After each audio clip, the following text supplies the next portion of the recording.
Hello students, तो कैसे हैं आप सब। वेलकम टू फाइकेम क्लासेस। मैं सत्यम प्रशांत कौशल आ गया हूं क्लास 11 फिजिक्स का सेंटर ऑफ मास का एक नया लेक्चर लेके, जिसमें मैं आपको पढ़ाने जा रहा हूं इलास्टिक कोलिजन। बेटा ये लेक्चर इंपॉर्टेंट है जो बच्चे क्लास 11th में हैं या जेई और नीट जैसे एग्जाम्स की तैयारी कर रहे हैं। बस वीडियो में एंड तक बने रहिएगा। जीरो लेवल से लेकर एडवांस लेवल तक के सारे कॉन्सेप्ट क्लियर किए जाएंगे। आई होप आपने मेरा प्रीवियस लेक्चर देखा होगा जिसमें मैंने आपको पढ़ाया था कोफिशिएंट ऑफ रेस्टिट्यूशन, और उस पे बेस्ड कई सारे न्यूमेरिकल भी करवाए थे। और आपको मैंने ये भी बताया था कोफिशिएंट ऑफ रेस्टिट्यूशन की वैल्यू के हिसाब से हमारे पास 3 टाइप ऑफ कोलिजन होते हैं। पहला इलास्टिक कोलिजन, दूसरा इनइलास्टिक कोलिजन, और तीसरा हमारे पास कौन सा था, पार्शियली इनइलास्टिक कोलिजन। बेटा और आज के लेक्चर में हमें सिर्फ पढ़ना है सिर्फ और सिर्फ इलास्टिक कोलिजन। इस पे पीएचडी करेंगे और बहुत अच्छे लेवल से न्यूमेरिकल भी लगवाएंगे। तो बस वीडियो को स्टार्ट करते हैं। बेटा हेडिंग लगा लीजिए इलास्टिक कोलिजन। आई होप आपने मेरा प्रीवियस लेक्चर देख लिया होगा। नहीं देखा है उसका लिंक डिस्क्रिप्शन बॉक्स में दे रहा हूं, जाके देख लीजिए। अगर वो भी देखने का मन नहीं है, आप यहां से भी कंटिन्यू कर सकते हैं। इस बात की गारंटी मैं लेता हूं कि आपको सब कुछ समझ में आएगा। तो चलिए सबसे पहले हेडिंग लगाइए इलास्टिक कोलिजन। बेटा इलास्टिक कोलिजन का मतलब क्या होता है, आइए समझते हैं। बेटा कोलिजन का मतलब होता है कोई जब दो बॉडीज टकराती हैं, कोलाइड करती हैं। अच्छा, और इलास्टिक कोलिजन है, इसका मतलब यहाँ पे हमारे पास जो दो बॉडीज होंगी वो कैसी होंगी, इलास्टिक बॉडीज होंगी। कैसी होंगी, इलास्टिक बॉडी होंगी। मान लेते हैं हमारे पास कोई दो इलास्टिक बॉडी हैं, आप कुछ भी कंसीडर कर सकते हो, जैसे रबर की बॉल। बेटा तो दो रबर की बॉल हैं, किसी वेलोसिटी से ऐसे आ रही हैं, आते आते दो बॉडीज टकरा गई। बेटा टकराने के बाद क्या होगा, ये वापस से चली जाएंगी, क्योंकि कैसी बॉडी है, इलास्टिक बॉडी है। खुद सोचिए, जब रबर की बॉल आप मारोगे एक डायरेक्शन में ऐसे टकराएंगी, से सेम वेलोसिटी से चली जाएंगी कि नहीं चली जाएंगी, बोलिए हाँ या ना। जिस वेलोसिटी से टकराया उसी वेलोसिटी से चली जाएंगी। अच्छा, इसका मतलब क्या है, ये एक इलास्टिक कोलिजन है। अच्छा, एक बात और नोट करिएगा, जब दो इलास्टिक बॉडीज टकराएंगी तो अपने शेप को चेंज करेंगी। खुद सोचो कैसी है, इलास्टिक है। भाई दो रबर की बॉल से ऐसे लाओगे, कंप्रेस करेंगी, बोलिए कंप्रेस कर जाएंगी नहीं कर जाएंगी, पतली हो जाएंगी, अपने शेप को चेंज करेंगी। फिर अपने शेप को परमानेंट चेंज नहीं कर लेंगी, फिर अपने शेप को रीगेन करेंगी, फिर से फूल जाएंगी, फिर ऐसे चली जाएंगी। खुद सोचिए, पास आई, जैसे ही टकराई उनका शेप चेंज हुआ, फिर शेप को अपने वापस रीगेन कर लेंगी, वापस अपने ओरिजिनल शेप में आ जाएंगी। इसका मतलब ये है कि इलास्टिक कोलिजन में शेप चेंज परमानेंट नहीं होता है। इसका मतलब यह है कि नो डिफॉर्मेशन, यहाँ पे कोई भी डिफॉर्मेशन नहीं होता है। अच्छा, तो यहां से हम कह सकते हैं अगर इलास्टिक कोलिजन है तो सबसे पहला पॉइंट लगा लीजिए, नो डिफॉर्मेशन। ठीक है, कोई भी डिफॉर्मेशन नहीं होता है। समझ गए बेटा, नोट करने वाली बात ये थी। आइए बात करते हैं इलास्टिक कोलिजन कैसे होता है। मान लीजिए यहाँ पे हमारे पास कोई दो बॉडीज हैं या दो रबर की बॉल है। बेटा इलास्टिक बॉडीज हैं, एक M1 और एक M2, दोनों सेम डायरेक्शन में चल रही हैं। M1 इनिशियल वेलोसिटी U1 से चल रहा है और M2 U2 इनिशियल वेलोसिटी से चल रहा है। अच्छा, यहाँ पे कोलिजन कब होगा, जब इस M1 की वेलोसिटी ग्रेटर देन M2 होगी। बोलिए हाँ या ना। अगर यहाँ पे U1 ग्रेटर देन U2 हुआ, बोलिए M1 की वेलोसिटी ग्रेटर देन M2 होगी, तभी तो ये पीछे वाली बॉडी M1 मास इस M2 मास को ठोकेगा। बोलिए हाँ या ना, तभी तो कोलिजन होगा। तो नोट करने वाली बात क्या है, कोलिजन कब होगा, जब U1 ग्रेटर देन U2 होगा। अच्छा, तो समझ गए। मान लेते हैं कि हमारा U1 ग्रेटर देन U2 है, तो क्या हो रहा है, कोलिजन हो रहा है। ठीक है बेटा, समझ गए क्या हो रहा है, कोलिजन हो रहा है।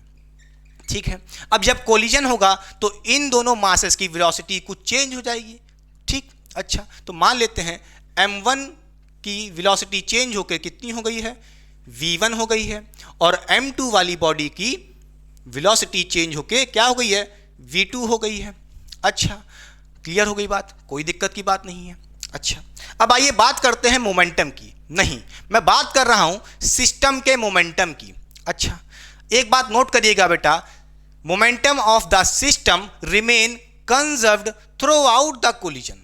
भाई एक बात जान लो, हमारे पास 3 तरह के कोलिजन थे, चाहे इलास्टिक कोलिजन, चाहे इनइलास्टिक कोलिजन, चाहे partially inelastic collision.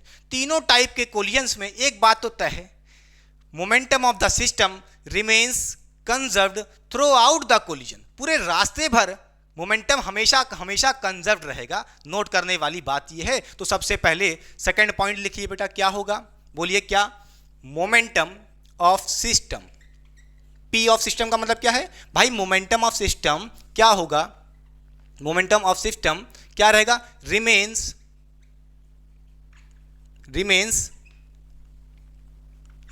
Conserved, remain conserved throughout the collision. ठीक है, momentum of the system remains conserved throughout the collision. पूरे रास्ते भर मोमेंटम कंजर्व्ड रहेगा सिस्टम का। नोट करने वाली बात क्या है, अच्छा अगर मोमेंटम कंजर्व्ड रहेगा थ्रू आउट द कोलिजन, तो यहां से हम ये भी कह सकते हैं क्या बेटा, initial momentum is equal to final momentum, क्योंकि मोमेंटम चेंज ही नहीं हो रहा, कांस्टेंट है। इसका मतलब क्या है, initial momentum of this system, ये हमारा इनिशियल वाली कंडीशन बेटा, बिफोर कोलिजन। ये जो मोमेंटम होगा इस सिस्टम का पूरे m1 और m2 को मिला करके मोमेंटम जो आएगा, इसका जो इनिशियल मोमेंटम होगा वो किसके बराबर होगा, फाइनल वाले कंडीशन का मोमेंटम के इक्वल होगा बेटा। समझ गया कि नहीं समझ गया? तो यानी कि initial momentum of this system is equal to the final momentum of this system. Note करिएगा, इसका मतलब यह है, नोट करिएगा कि momentum remains conserved throughout the collision. अब इसका मतलब बताएंगे अच्छे से क्लियर करके, इसको भी बताएंगे। देखिए अब बात करें यहां पे काइनेटिक एनर्जी की।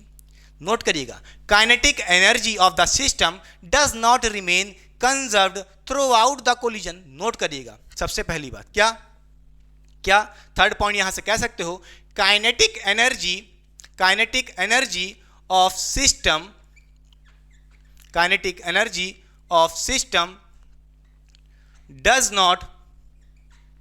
does not remains conserved throughout the collision। ठीक है, इसका मतलब क्या है, इसका मतलब यह है कि अगर हम बात करें काइनेटिक एनर्जी की, तो kinetic energy of the system does not remains conserved throughout the collision. पूरे रास्ते भर काइनेटिक एनर्जी कंजर्व्ड नहीं रहेगी, बट इसका मतलब ये मत कह देना, इसका मतलब ये मत करना कि initial kinetic energy is not equal to final kinetic energy ना। नोट करिएगा, मगर एक बात होता है, initial kinetic energy is equal to final kinetic energy. Note करिएगा बेटा, क्लियर हुई बात की नहीं, क्लियर हुई बात की नहीं, क्लियर। भले ही काइनेटिक एनर्जी कंजर्व्ड नहीं है थ्रू आउट द कोलिजन, मगर एक बात होता है, जो इनिशियल काइनेटिक एनर्जी होगा इस सिस्टम का, वो किसके बराबर होगा, final kinetic energy of the system. मगर पूरे रास्ते भर काइनेटिक एनर्जी कंजर्व्ड नहीं रहेगी, मगर मोमेंटम कंजर्व्ड रहेगा पूरे रास्ते। नोट करिएगा, नोट करिएगा, नोट करिएगा। अच्छा, इसका मतलब क्या है, आइए फील कराते हैं, सच में फील कराते हैं। देखिए अगर हम बात करें, हमने बात की बिफोर कोलिजन इनिशियल कंडीशन की, आफ्टर कोलिजन फाइनल कंडीशन की बात की, हम क्या बीच वाले की बात नहीं कर सकते?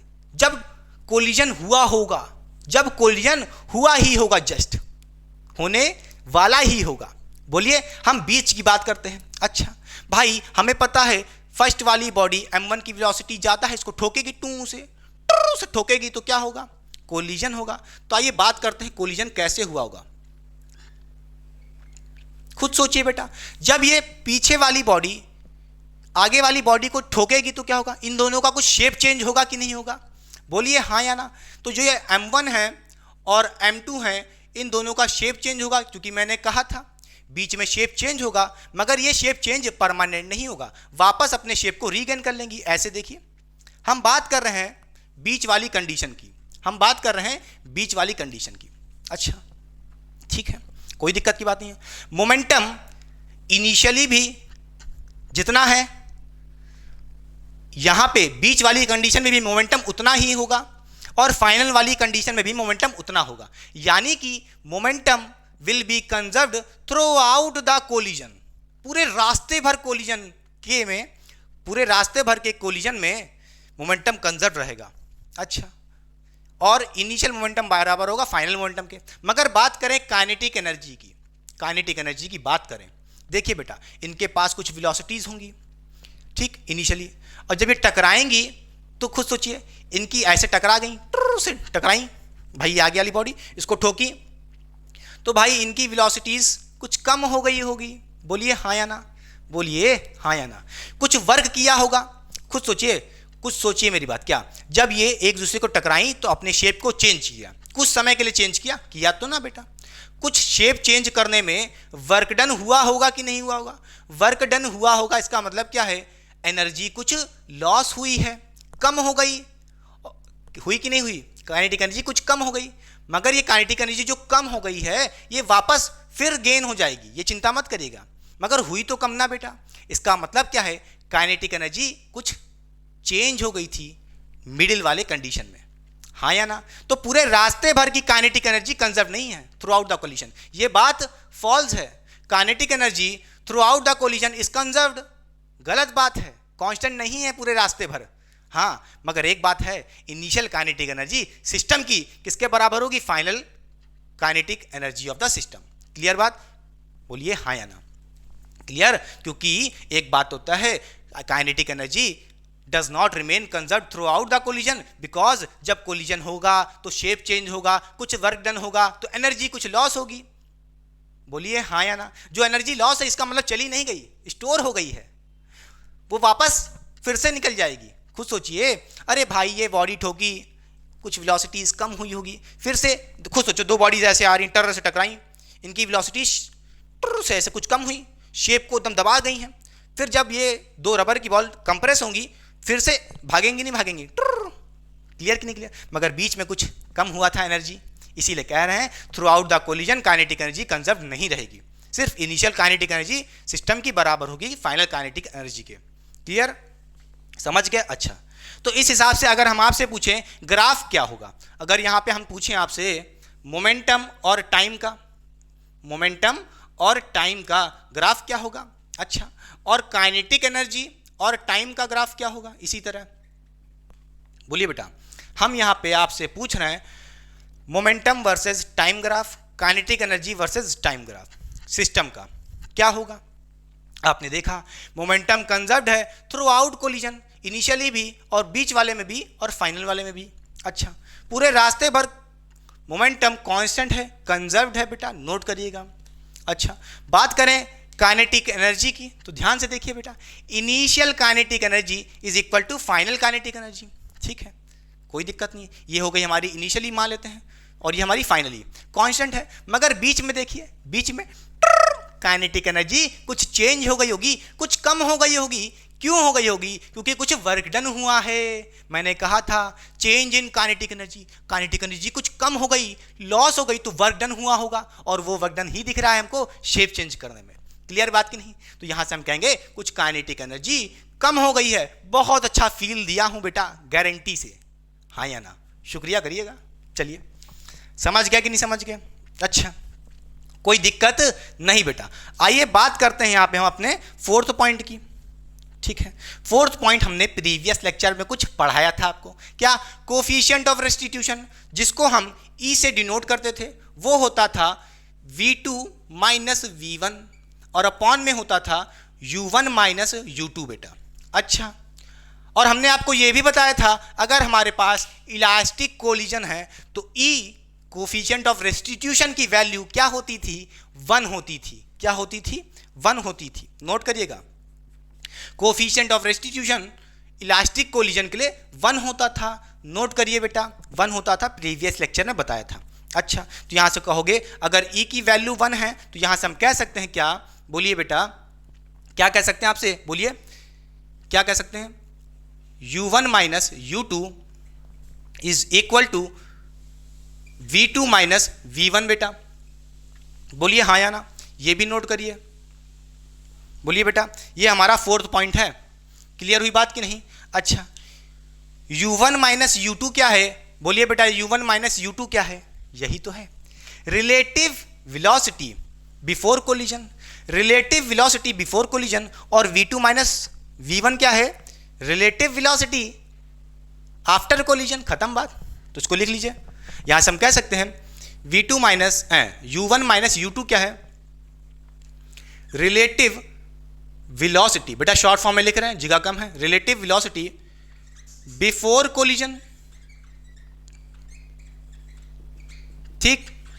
और v2 माइनस v1 क्या है, v2 माइनस v1 क्या है बेटा, बोलिए, relative velocity after collision, after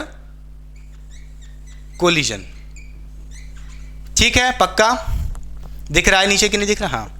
अच्छा, रिलेटिव वेलोसिटी बिफोर कोलिजन को हम क्या बोलते थे, इसको हम एक और नाम से बोलते थे, याद करिए, u1 minus u2 previous lecture में बताया था, वेलोसिटी ऑफ अप्रोच, क्या बोलते थे, वेलोसिटी ऑफ अप्रोच बोलते थे, वेलोसिटी ऑफ अप्रोच, क्लियर। और relative velocity after collision, v2 minus v1 क्या था, याद करिए, वेलोसिटी ऑफ सेपरेशन, वेलोसिटी, इसको क्या बोलते थे, बोलिए बेटा, क्या बोलते थे, छी गंदा हो गया, क्या बोलते थे, वेलोसिटी ऑफ सेपरेशन, क्लियर हुई बात कि नहीं।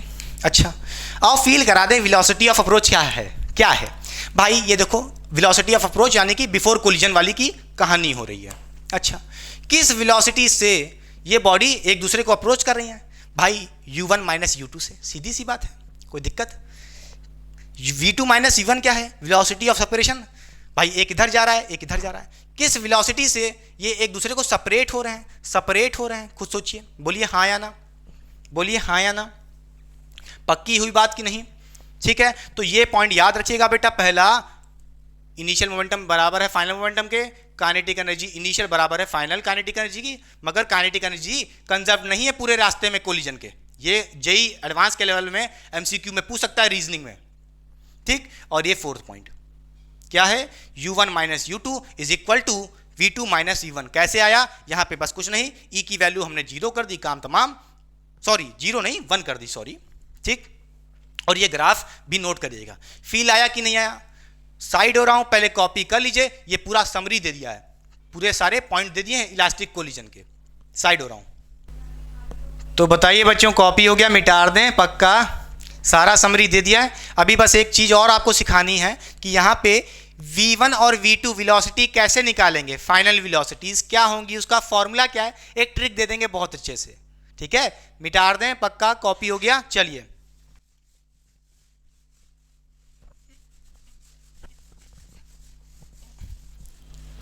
तो बच्चों अब तक आपने देखा इलास्टिक कोलिजन का सारा कॉन्सेप्ट मैंने आपको दे दिया है। अब आइए सीखते हैं कि अगर हमें फाइनल वेलोसिटी v1 v2 निकालनी है, उसके लिए ट्रिक क्या होगी, आइए देखते हैं बेटा। तो यहाँ पे जो ट्रिक होती है, बोलिए बेटा, लिखते चलिए, trick to find v1 and v2, अगर आपको निकालना है तो कैसे निकालोगे, आइए देखते हैं।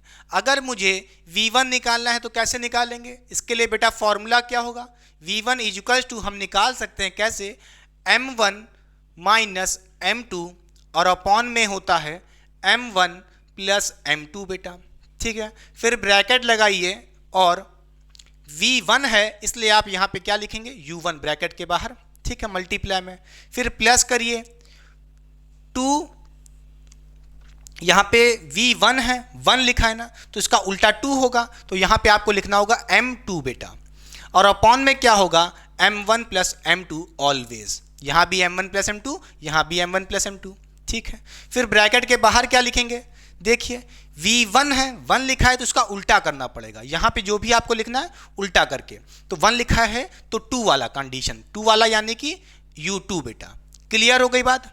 अच्छा, कोई दिक्कत की बात नहीं है। इसी तरह अगर मैं पूछूं आपसे v2 क्या हो जाएगा, ये हो जाएगा क्या बेटा, v1 था तो क्या लिखा आपने, m1 माइनस m2, भाई यहाँ पे 2 लिखा है तो इस बार 2 वाले को पहले लिखो, तो लिखोगे m2 माइनस m1 बेटा, और अपॉन में m1 प्लस m2 ऑलवेज रहेगा, ठीक है। v2 2 लिखा है इसलिए यहाँ पे क्या लिखोगे, इसी के जैसा लिखना है बेटा, 2 लिख दो, u2, क्लियर हो गई बात। फिर प्लस यहाँ पे 2 इंटू, भाई 2 है तो इसका उल्टा लिखना है, यहाँ पे हमें क्या लिखना होगा, 1 लिखना पड़ेगा, यानी कि m1 बेटा। और अपॉन में क्या रहेगा, ऑलवेज m1 प्लस m2, और ब्रैकेट के बाहर क्या रहेगा, यहाँ पे v2 लिखा है तो इसका उल्टा करना पड़ेगा इस वाली कंडीशन में। क्या हो जाएगा, v2, 2 की जगह आप 1 लिखो तो यानी कि u1 बेटा। क्लियर हुई बात कि नहीं?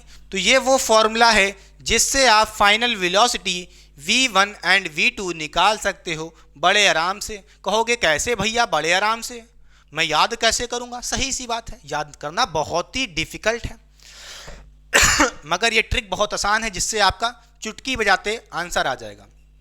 ठीक, कई बच्चे सोच रहे होंगे मैं याद ही नहीं कर पाऊंगा। हाँ सीधी सी बात है, याद करना बड़ा मुश्किल है, मुझे भी नहीं याद होगा। अभी याद हो गया है, कोई दिक्कत नहीं। जब भाई एग्जाम आएगा 3 महीने बाद, 4 महीने बाद, इसको मेमोराइज कैसे रखोगे? क्या पता एग्जाम में भूल जाओ। तो उसके लिए मैं आपको एक लॉन्ग मेथड भी दूंगा, वो भी चिंता ना करिए। समझ गए? मैं आपको इस v1 और v2 की वेलोसिटी कैसे निकालेंगे, एक तो ट्रिक के थ्रू, फिर एक छोटा सा एक कन्वेंशनल तरीका जो फिजिक्स है, फील है, ट्रिक नहीं, रियल मेथड कैसे निकाल सकते हैं बड़े आराम से v1 एंड v2। मगर भाई ये तरीका तो आसान है अगर फॉर्मूला याद हो सकता है आपसे तो। ठीक है, जो बच्चे फॉर्मूला नहीं याद कर पाएंगे, एग्जाम में भूल जाएंगे, उनके लिए एक और तरीका दूंगा क्वेश्चन को सॉल्व कराते ही बेटा। क्लियर? तो नोट कर लीजिए। अब चलिए करते हैं इस पे बेस्ड एक न्यूमेरिकल।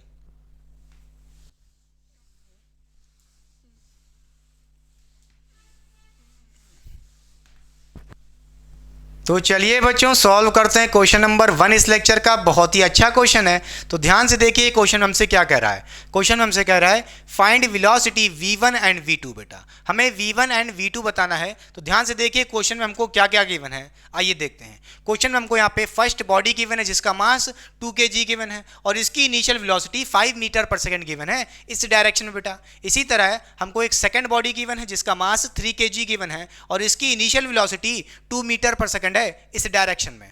होगा क्या, जैसा कि आप देख पा रहे हैं जो पीछे वाली बॉडी है जिसका मास 2 kg है, इसकी वेलोसिटी ज़्यादा है एज कंपेयर टू जो आगे वाला मास है बेटा। अच्छा, पीछे वाले मास की वेलोसिटी ज़्यादा होने की वजह से पीछे वाला मास आगे वाले मास को टक्कर मारेगा, कोलिजन होगा और कोलिजन होने की वजह से इसकी वेलोसिटीज़ कुछ चेंज हो जाएंगी। तो फाइनल वेलोसिटी v1 v2 क्या होंगी, यही क्वेश्चन में हमसे पूछ रहा है। v1 v2 निकालने का हमने आपको ट्रिक भी दिया था। सबसे पहले क्या करेंगे, ट्रिक से निकलवाएंगे कि फॉर्मूला लगा के ही चुटकी बजाते ही कैसे v1 v2 की वैल्यू निकाल सकते हैं। फिर आपको एक कन्वेंशनल तरीका भी बताएंगे, फील वाला, फिजिक्स का, कैसे दोनों तरीका बताएंगे। आइए देखते हैं। अगर यहाँ पे बेटा आपको क्या निकालना हो, v2 निकालना हो तो कैसे निकालेंगे। मैंने फॉर्मूला क्या बताया था, बोलिए।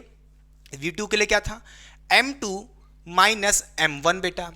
फिर अपॉन में क्या था, m1 प्लस m2 था और ब्रैकेट के बाहर क्या होता था, v2 के लिए हमारा u2 होता था। फिर प्लस क्या होता था, 2v2 है ना, तो यहाँ पे क्या लिखना पड़ेगा बेटा, बताया था m1, इसके उल्टा।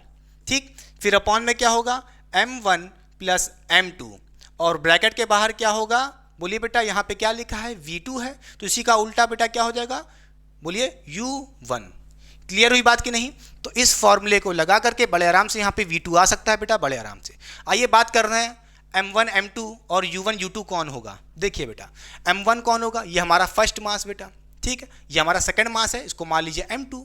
क्लियर बात? अच्छा, अब देखिए ये जो फर्स्ट मास इसकी इनिशियल वेलोसिटी क्या होगी, यही तो हमारा u1 होगा।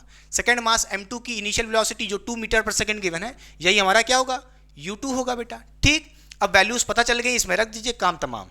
तो देखिए बेटा m2 माइनस m1, m2 क्या है बेटा, 3 kg है, m1 हमारा 2 kg है, तो 3 माइनस 2 kg अपॉन में क्या है, m1 प्लस m2 बेटा, यानी कि 2 kg प्लस 3 kg। बोलिए, फिर ब्रैकेट के बाहर क्या रखना है, u2। u2 क्या, initial velocity of second mass. Second mass कौन है, ये बेटा। इसकी इनिशियल वेलोसिटी कितनी गिवन है, 2 मीटर पर सेकंड, रख दीजिए, हो जाएगा यहाँ से 2 रख दीजिए। ठीक, फिर प्लस लिखा है, लिख दिया हमने। फिर देखिए 2 इंटू m1, m1 क्या है बेटा अपना 2 kg का मास है। फिर अपॉन में क्या है, m1 प्लस m2। बोलिए m1 plus m2, 2 kg plus 3 kg, बोलिए कितना हो जाएगा, 2 kg प्लस 3 kg। फिर ब्रैकेट लगा करके क्या लिखना है, u1। u1 क्या है, initial velocity of first mass बेटा, कितना है, 5 मीटर पर सेकंड है, यहाँ से 5 रख दीजिए, काम हो जाएगा अपना। अब देखिए बेटा इसको सॉल्व करिए। 3 माइनस 2 कितना हो जाएगा, 1 हो जाएगा, अपॉन में 2 प्लस 3 कितना हो जाएगा, 5 हो जाएगा। मल्टीप्लाई में 2 लिखा है बेटा, लिख दीजिए ऊपर। फिर प्लस क्या है, देखिए 2 2 ज़ा 4 और अपॉन में क्या है 2 प्लस 3 कितना हो जाएगा, 5 हो जाएगा। फिर इंटू में एक और ब्रैकेट के बाहर 5 लिखा है, 5 5 कट जाएगा बेटा बड़े आराम से। फिर यहाँ कहोगे 2/5 आ गया प्लस 4 आ गया बेटा। अब इसको आप एलसीएम लोगे तो कितना हो जाएगा, 5 को इधर भेजो, मल्टीप्लाई करो, 20 20 प्लस 2 22 कितना आ जाएगा, 22/5 मीटर पर सेकंड आ जाएगा।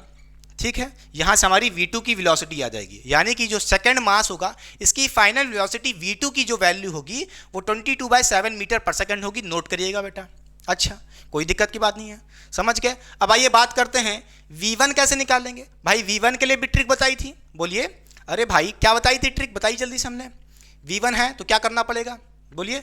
यहाँ पे m1 माइनस m2 और अपॉन में हमेशा क्या होता है, m1 प्लस m2 बेटा, कर दिया।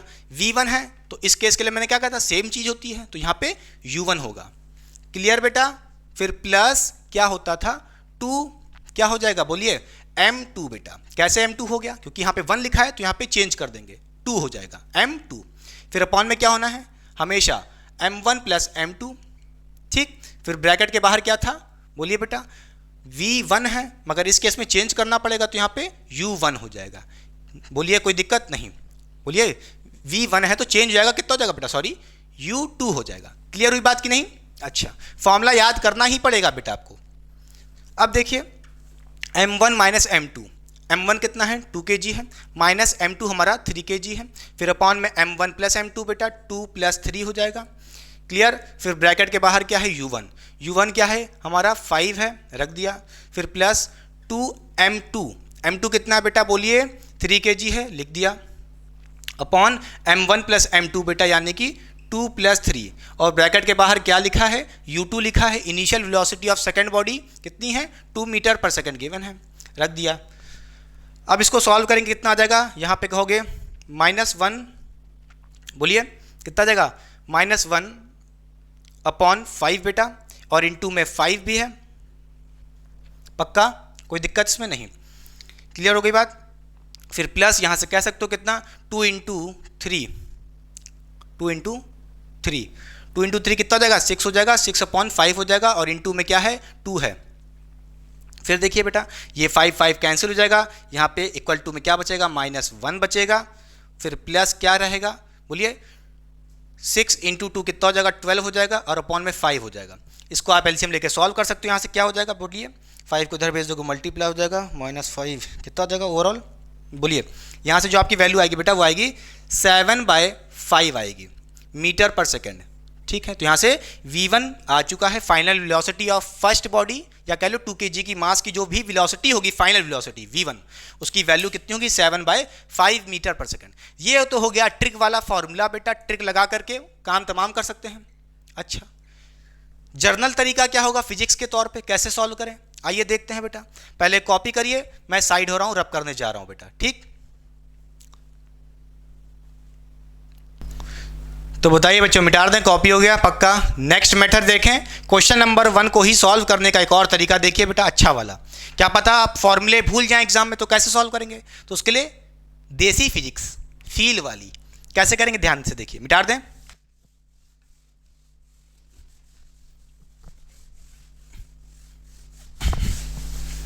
देखिए बेटा अभी तक आपने देखा था कि हमारे पास अगर इलास्टिक कोलिजन है तो वहां पे आपने 2 चीजें पढ़ी थी। क्या पहली आपने पढ़ी थी, एक चीज u1 minus u2 equals to क्या था, v2 माइनस v1 बेटा, ये आपने पढ़ी थी इक्वेशन। अच्छा, और आपने एक और चीज पढ़ी थी, क्या, मोमेंटम कंजर्व्ड रहता है, यानी कि इनिशियल मोमेंटम बराबर होता है किसके, फाइनल मोमेंटम के। क्लियर, इन्हीं दोनों को लगा करके काम तमाम हो जाएगा। कैसे, देखिए बेटा यहाँ से u1 की वैल्यू रखिए बेटा, कितनी है 5 माइनस u2 बेटा, u2 कितना है, बोलिए कितना है 2, equals to v2 minus v1, ये निकालना है बेटा आपको। यहाँ से आप इक्वेशन बनाइए बेटा, क्या कह सकते हैं, देखिए v2 माइनस v1 क्या हो जाएगा, v2 माइनस v1 क्या बन जाएगा, देखिए 5 माइनस 2 कितना हो जाएगा 3। तो यहाँ से देखिए बेटा, यहाँ पे आपके पास एक इक्वेशन बन गई। ठीक, एक ये इक्वेशन बन गई, कोई दिक्कत नहीं बेटा। फिर यहाँ से देखिए बेटा क्या कहोगे, मोमेंटम कंजर्व्ड है, यानी कि इनिशियल मोमेंटम बराबर होगा फाइनल मोमेंटम के। ये बताया था कि बताया था, बताया था। तो देखिए बेटा इनिशियल मोमेंटम सिस्टम का क्या होगा, किसकी वजह से आएगा, एक तो m1 और m2 का जो मोमेंटम होगा, कैसे निकालेंगे इनिशियल मोमेंटम क्या होगा। देखिए बेटा अगर मैं बात करूं फर्स्ट केजी के मास की, सॉरी 2 केजी के मास की, इसका मोमेंटम क्या होगा बेटा, कैसे निकालते हैं मोमेंटम। अरे भाई मोमेंटम कैसे निकालते हैं, बेसिक क्लियर है कि नहीं, मास इंटू वेलोसिटी। ठीक, तो मैं बात करूं अगर इनिशियल कंडीशन कौन सी, बिफोर कोलिजन बेटा ये है। तो इस 2 केजी का मास जो भी हमारे पास है, इसका मोमेंटम कैसे निकालेंगे, मास इंटू वेलोसिटी। तो मास कितना है 2 और वेलोसिटी है 5 बेटा। तो यहाँ से कहोगे 2 इंटू 5, ये हो गया हमारा मोमेंटम बेटा 2 केजी का।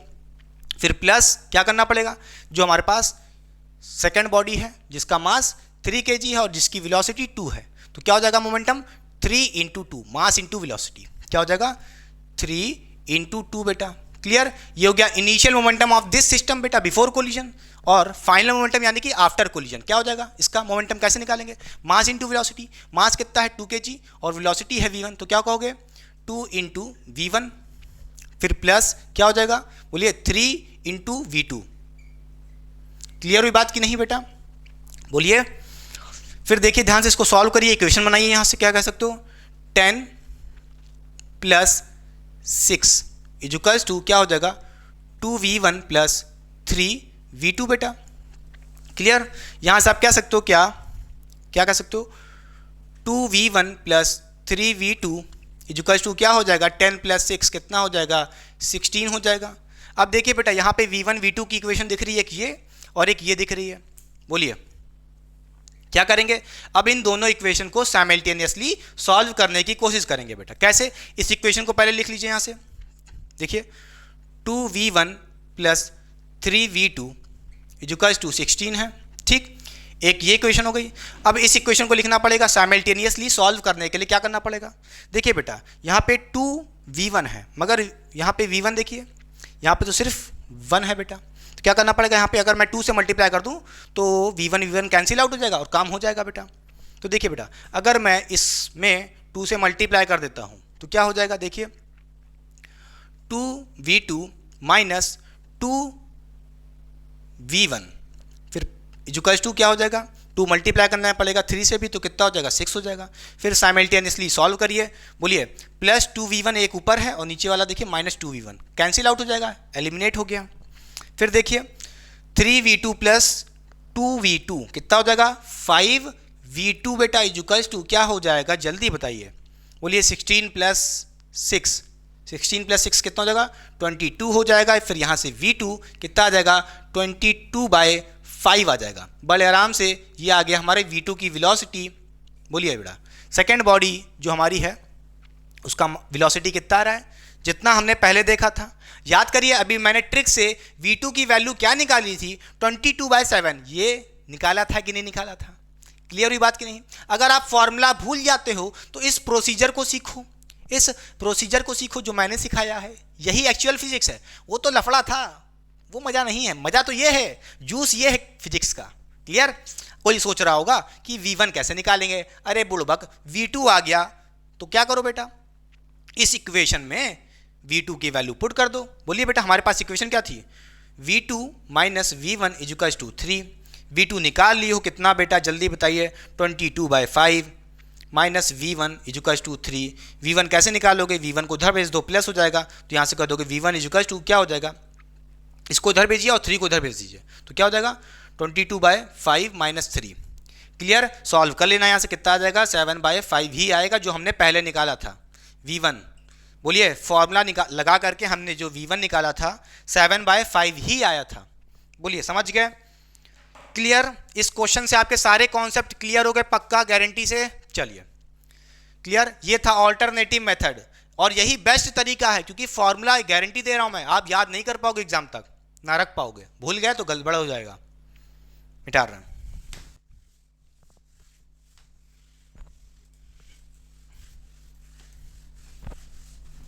तो चलिए बच्चों पढ़ते हैं कुछ स्पेशल कॉन्सेप्ट जो आपको हेल्प करेंगे आगे के फर्दर न्यूमेरिकल सॉल्व करने में। तो ध्यान से देखिए कॉन्सेप्ट नंबर 1। अगर हमारे पास कोई दो बॉडीज़ कोलिजन कर रही हैं तो उन दो बॉडीज़ का अगर मास सेम है, आइडेंटिकल मास है, तो क्या होगा आइए देखते हैं बेटा। तो कॉन्सेप्ट नंबर 1 सबसे पहले कब लगना है? जब हमारे पास दोनों बॉडीज़ का मास सेम है बेटा। ठीक, अच्छा तो आइए देखते हैं। मान लेते हैं हमारे पास कोई एक बॉडी है जिसका मास m है बेटा, और इसका नाम दे देते हैं बॉडी A बेटा, और इसकी जो वेलोसिटी हमको गिवन है 5 मीटर पर सेकंड है, इस डायरेक्शन में चल रही है राइट साइड बेटा। ठीक, अच्छा इसी तरह हमारे पास कोई दूसरा बॉडी है जिसका मास भी m है बेटा, और ये कोई बॉडी B है बेटा, और ये जो बॉडी B है जिसका मास m है ये 3 मीटर पर सेकंड की वेलोसिटी से इस डायरेक्शन में चल रही है, 3 मीटर पर सेकंड की वेलोसिटी से। अच्छा तो जैसा कि आप देख पा रहे हैं A और B दोनों बॉडीज़ का मास सेम है, आइडेंटिकल मास है, बट उनकी वेलोसिटीज़ भले ही अलग है। तो यहाँ से हम क्या कह सकते हैं, ध्यान से सुनिएगा। आफ्टर कोलिजन इनकी जो वेलोसिटीज़ होंगी वो इंटरचेंज हो जाएंगी। अगर मास सेम है, मास आइडेंटिकल है, टू बॉडीज़ जो कोलाइड कर रही हैं, तो हम कहेंगे जो उनकी वेलोसिटीज़ होंगी वो इंटरचेंज हो जाएंगी। कैसे आइए दिखाते हैं। हमारे पास ये बॉडी थी एक m मास की जिसका नाम A था, और एक बॉडी B थी उसका मास भी m था बेटा, और ये कोई बॉडी B है।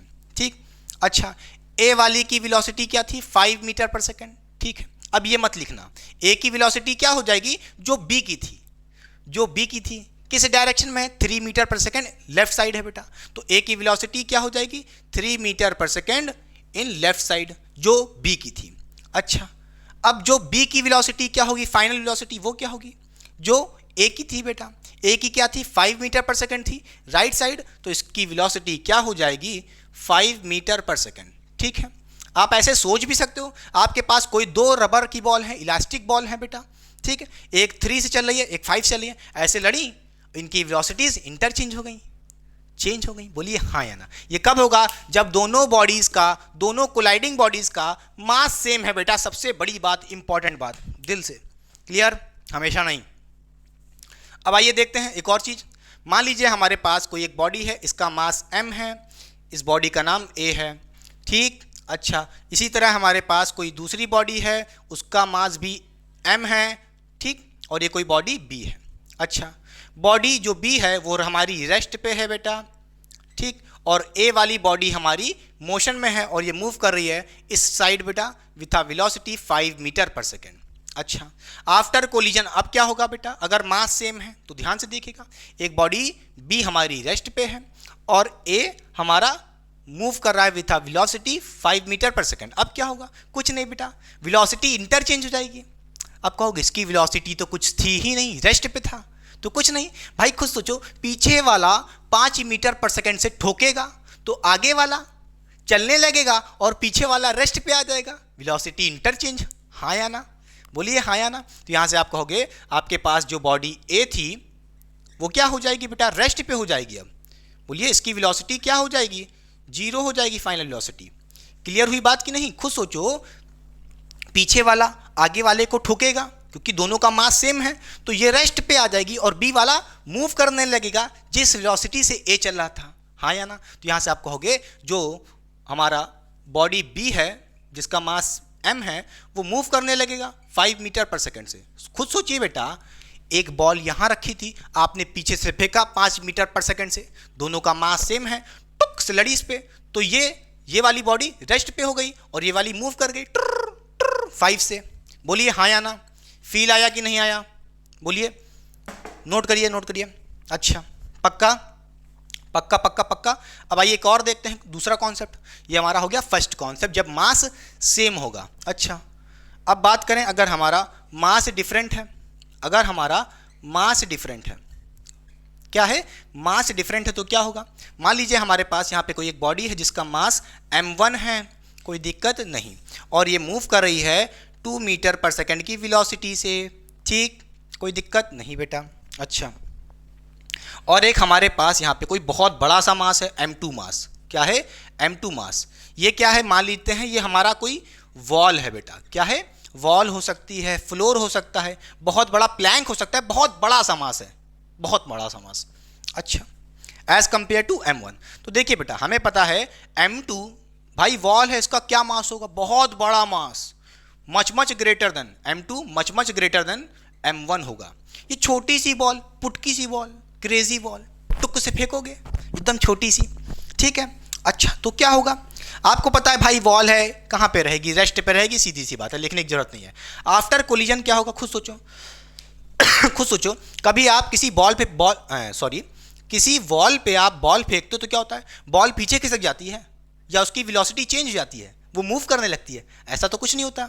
अच्छा, होगा क्या, जिस वेलोसिटी से आप बॉल को फेंकोगे टुक से 2 मीटर पर सेकंड से फेंकोगे ऐसे, तो क्या होगा, वॉल से किस वेलोसिटी से बैक आएगी, सेम वेलोसिटी से रिटर्न बैक हो जाएगी कि नहीं हो जाएगी, बोलिए हाँ या ना, क्लियर हुई बात कि नहीं। तो यानी कि जो हमारी फर्स्ट बॉडी है m1 बहुत छोटा मास है बेटा, वॉल पे फेंकोगे, वॉल पे लड़ेगी, वापस आ जाएगी, जिस वेलोसिटी से गई थी, हिट की थी, उसी वेलोसिटी से रिटर्न बैक करेगी। अच्छा, यानी कि 2 मीटर पर सेकंड से रिटर्न बैक कर जाएगी अपोजिट डायरेक्शन में, क्लियर। और वॉल क्या होगा, अरे भाई m2 का क्या होगा, m2 तो हमारा वॉल था, बोलिए हाँ या ना, ये तो रेस्ट पे था पहले भी, बाद में भी रेस्ट पे रहेगा, क्लियर हुई बात कि नहीं, पक्का समझ गए, कोई दिक्कत नहीं बेटा, कोई दिक्कत। अब आइए बात करते हैं कॉन्सेप्ट 3 की, मिटा दें याला,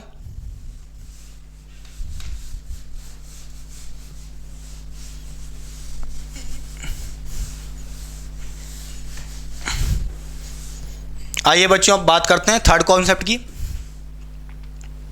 ठीक। अच्छा, अब देखिए बेटा, यहां पे अगर हम आपसे कहें कि हमारे पास कोई एक मास m2 है, वो बहुत बड़ा मास है बेटा, और ये मूव कर रहा है किसी वेलोसिटी 2 मीटर पर सेकंड से बेटा, 2 मीटर पर सेकंड, या एक जर्नल वेलोसिटी ले लेते हैं, मान लेते हैं u1 से मूव कर रहा है इनिशियल वेलोसिटी, ठीक। अच्छा, और हमारे पास एक बहुत छोटा सा मास है m2 बहुत छोटा सा मास है और रेस्ट पे है बेटा, ठीक। तो आफ्टर कोलिजन क्या होगा, एक बात नोट करिएगा, यहाँ पे जो m2 है, जैसा कि आपको दिख रहा है मच ग्रेटर देन m1 है, डिफरेंट मास का केस है बेटा। m2 बहुत छोटा सा मास है, रेस्ट पे है बेटा, एक पीछे वाली जो बॉडी है मूव कर रही है, पीछे से धक्का मारेगी भाई, इस बॉडी का ये m2 मत मानिए, m1 है, sorry m1 much greater than m2 है बेटा, ठीक। बोलिए, जिसकी वेलोसिटी u1 है, जब ये m2 को ठोकेगी जो रेस्ट पे है बेटा, तो क्या होगा, खुद सोचिए भाई, जो रेस्ट पे है वो मूव करने लगेगी, ये बात होता है, क्योंकि पीछे वाली बॉडी का मास बहुत बड़ा है, इसको ठोकेगी धाएं से, तो ये आगे वाली से जाएगी आगे की तरफ बहुत तेजी, क्लियर, बहुत तेजी से जाएगी। तो क्या होगा, जो m1 वाली बॉडी होगी, जो m1 वाली बॉडी है, ये किस वेलोसिटी से मूव कर रही है, u1 से। अच्छा, तो ये आफ्टर कोलिजन u1 से ही मूव करेगी, अगर इसका मास मच ग्रेटर देन m2 हुआ तो, बोलिए हाँ या ना, m1 का मास बहुत बड़ा है तभी ऐसा होगा। तो m1 जिस वेलोसिटी से चला था, उसी वेलोसिटी से चलेगा बेटा फाइनली भी, क्योंकि इसका मास बहुत बड़ा है यार, बहुत छोटा सा मास, क्लियर। अच्छा, बात करें m2 की, जो रेस्ट पे था, ये किस वेलोसिटी से मूव करने लगेगा, डबल ऑफ द m1 किस वेलोसिटी से चला था, u1 से चला था, तो जो m2 रेस्ट पे था, बहुत छोटा सा मास था, ये दुगनी स्पीड से चलने लगेगा जितना m1 चल रहा था भाई, m1 u1 स्पीड से चला था, तो m2 जो कि छोटा मास था, वो डबल ऑफ u1 जाएगा, 2 टाइम्स ऑफ u1, क्लियर हुई बात कि नहीं, पक्का। अच्छा, ये था पूरा कॉन्सेप्ट, मिटा दें, पक्का समझ में आ गया होगा। चलिए करते हैं कुछ बेहतरीन क्वेश्चन इन कॉन्सेप्ट की हेल्प से बेटा, पक्का।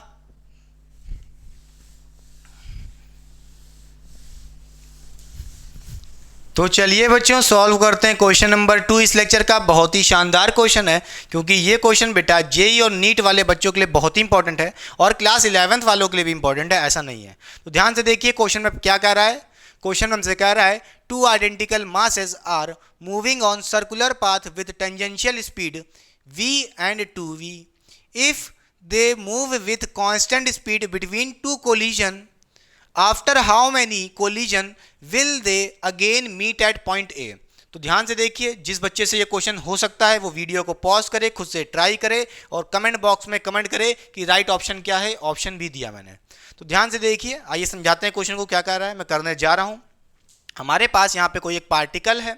हुआ क्या होगा, दोनों पार्टिकल्स इस ए पॉइंट पे ऐसे कोलाइड किए होंगे और किसी वेलोसिटी से ऐसे चले गए होंगे।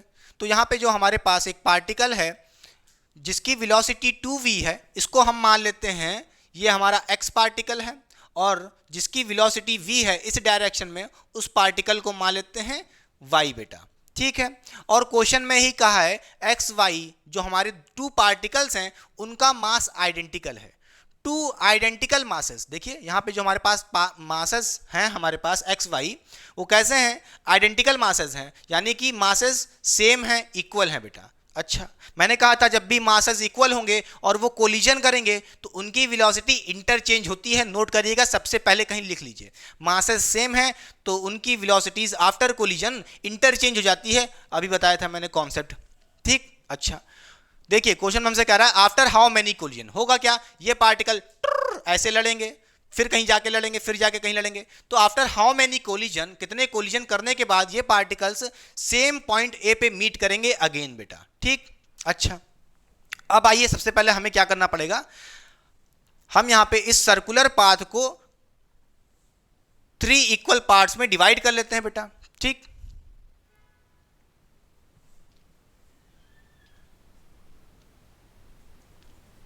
ठीक, तो देखिए बेटा हमारे पास ये 3 इक्वल पार्ट्स हो गए, एक ये और एक ये और एक ये। ठीक, अच्छा होगा क्या, जैसा कि आप देख पा रहे हैं यहाँ पे हमारे पास जो पार्टिकल x है इसकी वेलोसिटी 2v है और y वाले पार्टिकल की वेलोसिटी v है। जैसा कि आप देख पा रहे हो जो x पार्टिकल है इसकी velocity 2 times the velocity of y है बेटा। अगर y की वेलोसिटी v है तो इसकी 2v है, ये डबल है उसका, कौन, x बेटा। तो होगा क्या, अगर x की वेलोसिटी दुगनी है तो x वाला पार्टिकल दुगना डिस्टेंस कवर करेगा। बोलिए हाँ या ना, एज कंपेयर टू y बेटा। खुद सोचिए, बोलिए हाँ या ना। देखिए y वाले पार्टिकल की v वेलोसिटी है, तो देखिए कुछ समय बाद आफ्टर कोलिजन ये ऐसे लड़े, फिर ऐसे चलते चलते ये कुछ ऐसे आएगा, ये पार्टिकल यहाँ पे मीट करेंगे बेटा। बोलिए हाँ या ना। अगर y वाला पार्टिकल टुक टुक टुक टुक टुक टुक टुक टुक, बोलिए ये डिस्टेंस कवर करेगा, ये पार्ट कवर करेगा और यहाँ पे पहुंच जाएगा बेटा, मान लेते हैं। ठीक, ये हमारा कौन सा पार्टिकल है, y वाला। कोई दिक्कत, अगर v वेलोसिटी होने के बाद ये पार्टिकल यहाँ पे लड़ा मान लीजिए, तो x वाला पार्टिकल दुगना डिस्टेंस कवर करेगा। देखिए पहले तो इतना करा, फिर इतना और करेगा, क्योंकि 2v से चल रहा है, दुगनी वेलोसिटी है, तो डबल पार्ट करेगा कि नहीं करेगा। अरे ये एक पार्ट हुआ तो ये x वाला 2 पार्ट कवर करेगा ना, पहला पार्ट फिर दूसरा पार्ट। ठीक, तो ये ऐसे आकर के यहाँ पे कोलाइजन करेगा, कौन, x वाला पार्टिकल।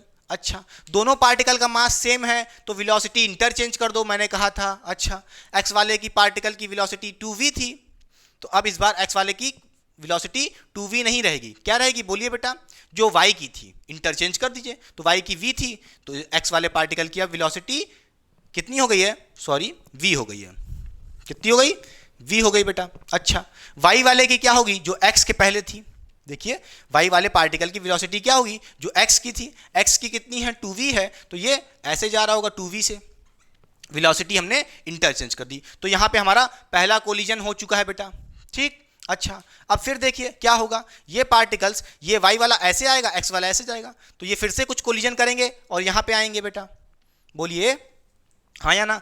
x वाला v वेलोसिटी से चल रहा है तो एक पार्ट कवर करेगा, कुछ समय बाद यहाँ x वाला यहाँ पे पहुँच जाएगा, और y वाला 2v वेलोसिटी से चल रहा है, तो अगर x ने एक पार्ट कवर किया है तो y हमारा 2 पार्ट कवर करेगा, पूरा 2 पार्ट कवर करेगा। बोलिए हाँ या ना, दुगनी वेलोसिटी से चल रहा है, कौन, y बेटा।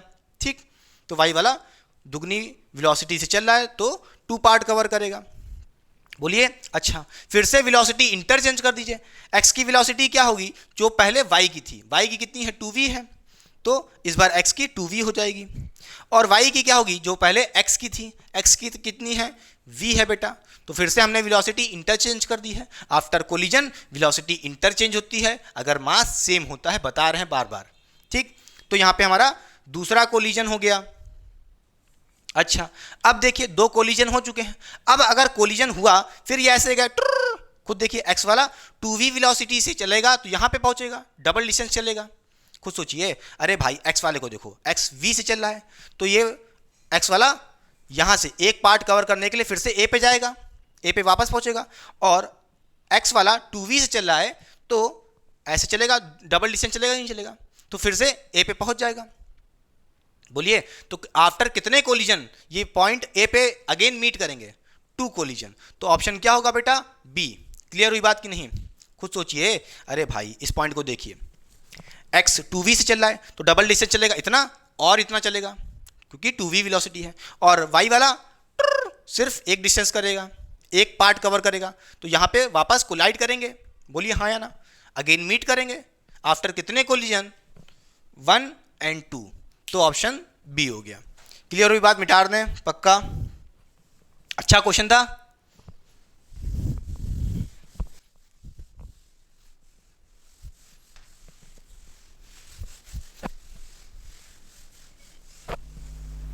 तो चलिए बच्चों सॉल्व करते हैं क्वेश्चन नंबर 3 इस लेक्चर का। बहुत ही शानदार क्वेश्चन है, क्योंकि इस टाइप के क्वेश्चन बेटा क्लास 11th वाले बच्चों के लिए तो इंपॉर्टेंट है ही, साथ ही साथ नीट और जेई वाले बच्चों के लिए भी इंपॉर्टेंट है। तो ध्यान से देखिए क्वेश्चन हमसे क्या कह रहा है। क्वेश्चन हमसे कह रहा है find kinetic energy of system when spring is under maximum compression. ये था फर्स्ट पार्ट बेटा। सेकंड पार्ट हमसे पूछ रहा है find maximum compression in the spring बेटा। अच्छा, और क्या क्या गिवन है क्वेश्चन में? ध्यान से देखिए, गिवन है mass of A, mass of B, mass of C, तीनों इक्वल है बेटा। यहाँ पे हमको एक ब्लॉक ए है, बी है, सी है, तीनों ब्लॉक का मास इक्वल है, मान लेते हैं एम के बराबर होगा, ठीक है। अच्छा, ऑल सरफेसेस स्मूथ है, यानी कि फ्रिक्शनल फोर्स 0 होगा, एक्ट ही नहीं करेगा।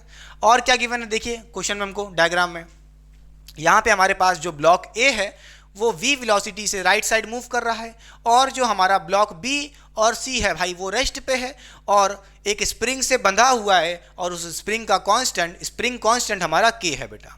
होगा क्या? आपको पता है ये ब्लॉक b हमारा रेस्ट पे है और a मूव कर रहा है विथ वेलोसिटी v बेटा। आपको ये भी पता है कि a और b ब्लॉक दोनों का मास इक्वल है, m के बराबर होगा बेटा, दोनों का मास आइडेंटिकल है, सेम मास है। क्वेश्चन में बोला देखिए मास इक्वल है b और c, ठीक। तो होगा क्या? वेलोसिटी इंटरचेंज हो जाएगी। होगा क्या? जब ये a वाला से ठोकेगा इस b वाले को, एक इलास्टिक कोलिजन होगा, और इलास्टिक कोलिजन होने के वजह से अगर मास सेम है तो वेलोसिटीज इंटरचेंज हो जाती है, मैंने आपको बताया था। तो क्या होगा? b वाला रेस्ट पे था तो a वाला अब क्या हो जाएगा? रेस्ट पे हो जाएगा, और b रेस्ट पे था, इसकी वेलोसिटी क्या होगी? जो a की थी बेटा, तो a की जो वेलोसिटी थी वो v थी, तो अब b किससे मूव करने लगेगा? v वेलोसिटी से राइट साइड बेटा। अच्छा, अब क्या होगा भाई? अगर b v वेलोसिटी से ऐसे मूव करेगा आगे की तरफ, तो स्प्रिंग कुछ कंप्रेस होगी, कुछ दबेगी, जिसके वजह से स्प्रिंग फोर्स जनरेट होगा। बोलिए हाँ या ना? स्प्रिंग फोर्स FSP यानी कि स्प्रिंग फोर्स जनरेट होगा इस स्प्रिंग में। अच्छा, आपको पता है जब भी स्प्रिंग को कंप्रेस करोगे स्प्रिंग आपको उल्टा ही धक्का देगी। बोलिए हाँ या ना? आपने स्प्रिंग को कंप्रेस किया, इस सी वाले ने स्प्रिंग को कंप्रेस किया, तो स्प्रिंग कुछ धक्का देगी, रेजिस्ट करेगी, यानी कि स्प्रिंग फोर्स किस डायरेक्शन में लगेगा? एक तो बी पे लगेगा, इस साइड बेटा। बोलिए हाँ या ना? लगेगा कि नहीं लगेगा? अरे खुद सोचो, स्प्रिंग ऐसे बंधी हुई आगे, आप स्प्रिंग को कंप्रेस कर रहे हो, स्प्रिंग आपको रेजिस्ट करती है, रोकती है, धक्का मारती है इधर। हाँ या ना? किस डायरेक्शन में? इस डायरेक्शन में बेटा। अच्छा, स्प्रिंग फोर्स एक और डायरेक्शन में लगेगा, इक्वल एंड अपोजिट। किस डायरेक्शन में? इस सी वाले पे भी लगेगा। बोलिए हाँ या ना? इस डायरेक्शन में स्प्रिंग फोर्स इस सी वाले ब्लॉक पे भी इस डायरेक्शन में लगेगा, नोट करिएगा। अरे खुद सोचो भाई, ऐसे धक्का मारोगे तो बी को इस तरफ लगेगा और सी वाले को इस तरफ लगेगा, आगे की तरफ। बोलिए हाँ या ना? क्लियर? अच्छा, इसका मतलब ये है स्प्रिंग फोर्स बी पे लग रहा है इस डायरेक्शन में, जिसके वजह से बी की वेलोसिटी कुछ कम होगी, बी की वेलोसिटी कुछ कम होगी, और सी वाले की वेलोसिटी कुछ इंक्रीज होगी। क्यों? क्योंकि स्प्रिंग फोर्स सी पे कैसा लग रहा है? इस डायरेक्शन में लग रहा है, जिसके वजह से ये मूव करने लगेगा, इसकी वेलोसिटी कुछ इंक्रीज होने लगेगी। पहले रेस्ट पे था, अब ये मूव करेगा बेटा। हाँ या ना? हाँ या ना?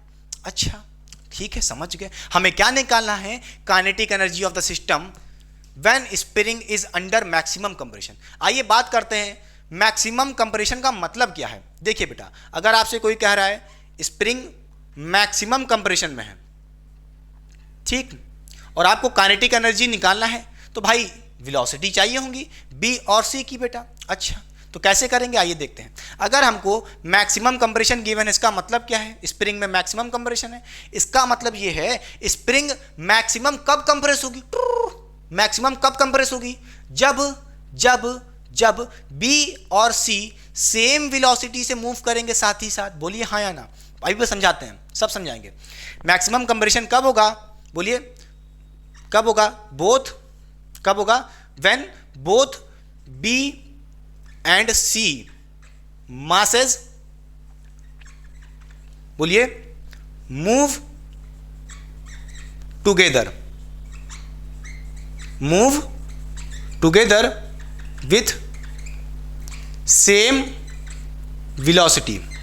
जब बी और सी मूव करेंगे साथ ही साथ और सेम वेलोसिटी से, तभी तो मैक्सिमम कंप्रेशन होगा। फील आया कि नहीं आया? करा देंगे गारंटी। देखिए होगा क्या, मान लीजिए भाई बी हमारा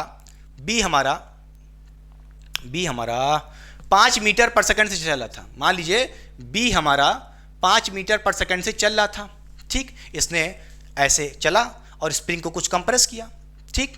अब आपको पता है स्प्रिंग फोर्स सी पे किस तरफ लग रही होगी? इस तरफ लग रही होगी। ये पहले रेस्ट पे था, इसकी वेलोसिटी कुछ इंक्रीज होगी, मान लेते हैं इंक्रीज हो के कितनी हो गई हो के कितनी हो गई? 2 मीटर पर सेकंड हो गई। अच्छा, इस तरफ लग रहा है स्प्रिंग फोर्स किस पे? सी पे। इस पे इस तरफ लग रहा है, इसकी वेलोसिटी 0 थी, पहले रेस्ट पे था, इसकी वेलोसिटी इंक्रीज होते होते होते होते मान लो 2 मीटर पर सेकंड हो गई। मान लो, अभी हम सिर्फ मान ही रहे हैं। अच्छा, ठीक है। और बी की क्या होगी कुछ समय बाद? अगर इसकी कुछ समय बाद 2 हो गई तो बी वाले की 5 से क्या हो जाएगी? कुछ कम होगी, क्योंकि स्प्रिंग फोर्स इस पे अपोजिट डायरेक्शन लग रहा है। खुद सोचो, वेलोसिटी इधर है, उस पे फोर्स इधर लग रहा है, ये वेलोसिटी को रोकेगा, डिक्रीज करेगा, हाँ या ना? अच्छा, होते होते मान लो कितनी हो गई? 3 मीटर पर सेकंड हो गई। अच्छा, कोई दिक्कत नहीं है। अच्छा, अभी भी देखिए ये मास की वेलोसिटी ज्यादा है, ये और कंप्रेस करेगा। देखिए ये 2 मीटर पर सेकंड से चल रहा है सी वाला इस तरफ, और बी इस तरफ 3 मीटर से पर सेकंड चल रहा है। अभी इसके पास वेलोसिटी ज्यादा है, अभी ये इसको और कंप्रेस करेगा, करता गया, और एक ऐसी पोजीशन आएगी कि मैक्सिमम कंप्रेशन हो जाएगा। कब? जब इसकी वेलोसिटी बढ़ करके फिर और बढ़ेगी बेटा। कितनी हो जाएगी? 2.5 हो जाएगी, और इसकी कम हो जाएगी बी वाले की, कितनी? 3 से 2.5 हो जाएगी, हाँ या ना? अब देखिए जितना कंप्रेशन होना था हो गया है। कब? जब वेलोसिटी सेम हो चुकी हैं बी और सी की। क्लियर हुई बात की नहीं? क्लियर। तो मैक्सिमम कंप्रेशन कब होगा? When both B and C masses move together with same velocity. Feel आया कि नहीं आया? अच्छा, इसका मतलब यह है कि दोनों सेम वेलोसिटी से मूव कर रहे होंगे फाइनली, ठीक है। फाइनली बात हो रहा है। इनिशियली तो बी हमारा वी से चल रहा है और सी हमारा रेस्ट पे है बेटा, इसकी वेलोसिटी 0 होगी। ये तो हमने समझाने के लिए बताया था, मिटा दें। चलिए अब समझ गए, वेलोसिटी सेम होगी तभी मैक्सिमम कंप्रेशन होगा। मान लेते हैं इसकी फाइनल वेलोसिटी कुछ समय बाद बी वाले की कितनी हो गई है? एक्स मान लेते हैं इस डायरेक्शन में, और सी वाले की भी क्या मान लेते हैं? एक्स वेलोसिटी हो गई है, ठीक है। सेम वेलोसिटी है, एक्स मान ली दोनों की हमने। अच्छा, इसकी वैल्यू निकालनी पड़ेगी एक्स की। कैसे निकालेंगे आइए देखते हैं। हम यहाँ से मोमेंटम कंजर्व कर सकते हैं। देखिए मोमेंटम क्या होगा? मोमेंटम ऑफ सिस्टम क्या होगा?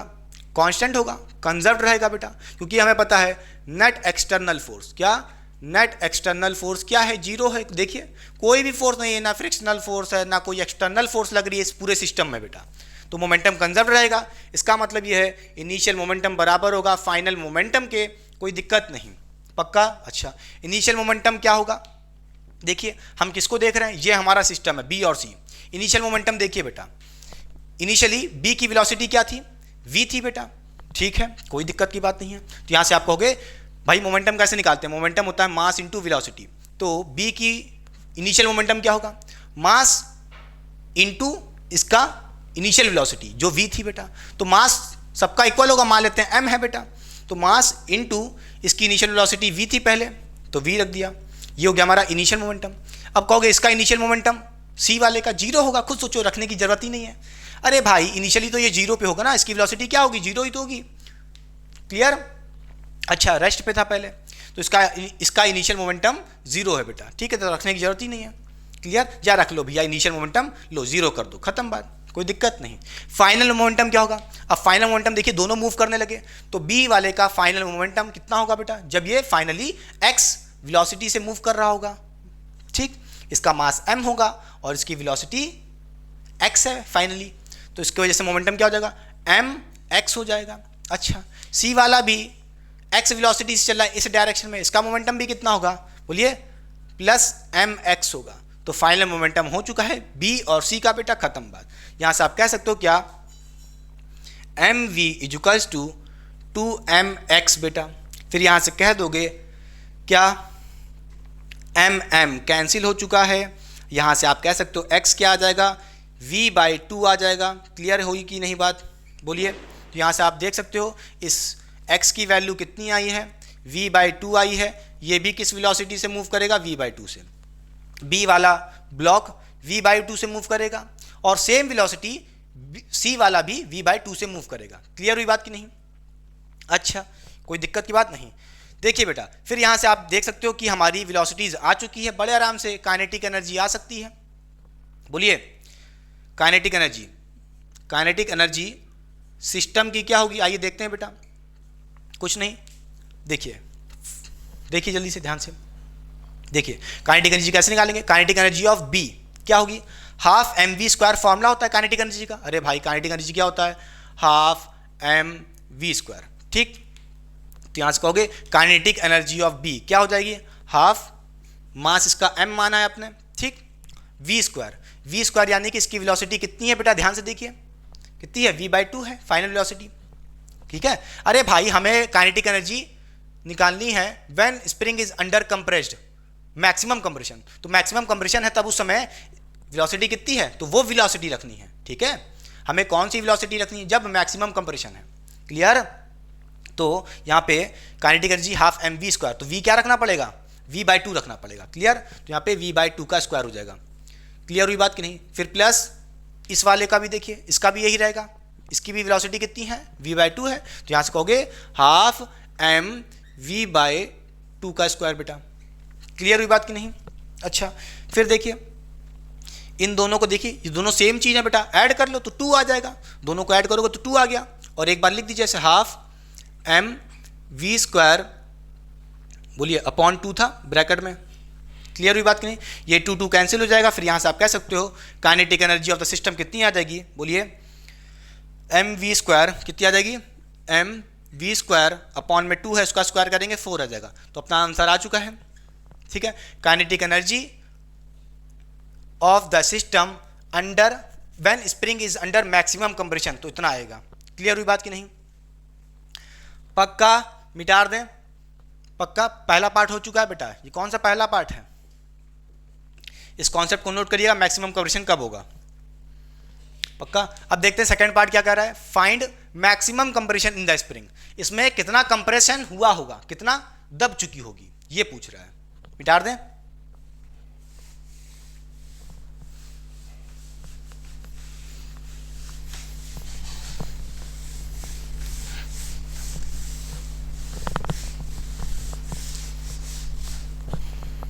ठीक। देखिए बच्चों, अब मान लेते हैं कि इस बी वाले ने इसको ठोका था, सॉरी बी वाला मूव कर रहा था v वेलोसिटी से, तो आपको पता है कुछ कंप्रेस हो चुकी होगी स्प्रिंग। अच्छा तो मान लेते हैं ये स्प्रिंग कुछ कंप्रेस हो चुकी x। कंफ्यूज मत होइएगा, ये x अलग चीज़ थी, बता देते हैं। अब ये x हटा दीजिए, भूलिए, ये वेलोसिटी थी बेटा। अब हम यहाँ पे स्प्रिंग की कंप्रेशन की बात कर रहे हैं, स्प्रिंग के कंप्रेशन की बात कर रहे हैं। उसका कंप्रेशन कितना हो गया, स्प्रिंग कितना दब चुकी है, वो x कितना मान लिया हमने, x दब चुकी है। अच्छा आइए बात करते हैं, यहाँ पे हमें मैक्सिमम कंप्रेशन निकालना है, यानी कि इस x की वैल्यू निकालना है। तो कुछ नहीं बेटा, कंजर्वेशन ऑफ मैकेनिकल एनर्जी लगा दीजिए, यानी कि इनिशियल मैकेनिकल एनर्जी किसके बराबर होगी, फाइनल मैकेनिकल एनर्जी के बराबर।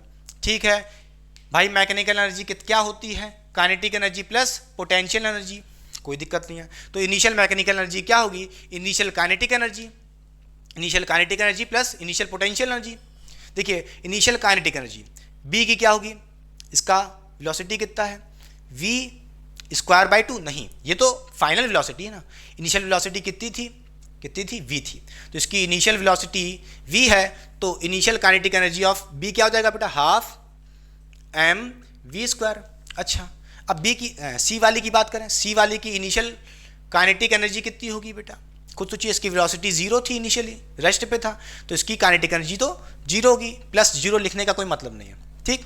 अच्छा फिर प्लस पोटेंशियल एनर्जी इनिशियल वाली, अब खुद सोचिए, इनिशियली स्प्रिंग पोटेंशियल एनर्जी क्या होगी, 0 होगी, खुद सोचिए, ये इनिशियली क्या होगा, स्प्रिंग कंप्रेस ही नहीं हुई होगी, स्प्रिंग कंप्रेस ही नहीं हुई होगी ना, तो कंप्रेशन 0 होगा उस समय, तो स्प्रिंग पोटेंशियल एनर्जी इनिशियली 0 होगी, सीधी सी बात है। अच्छा अब बात करते हैं फाइनल मैकेनिकल एनर्जी, किसके बराबर होगी, final kinetic energy plus final potential energy.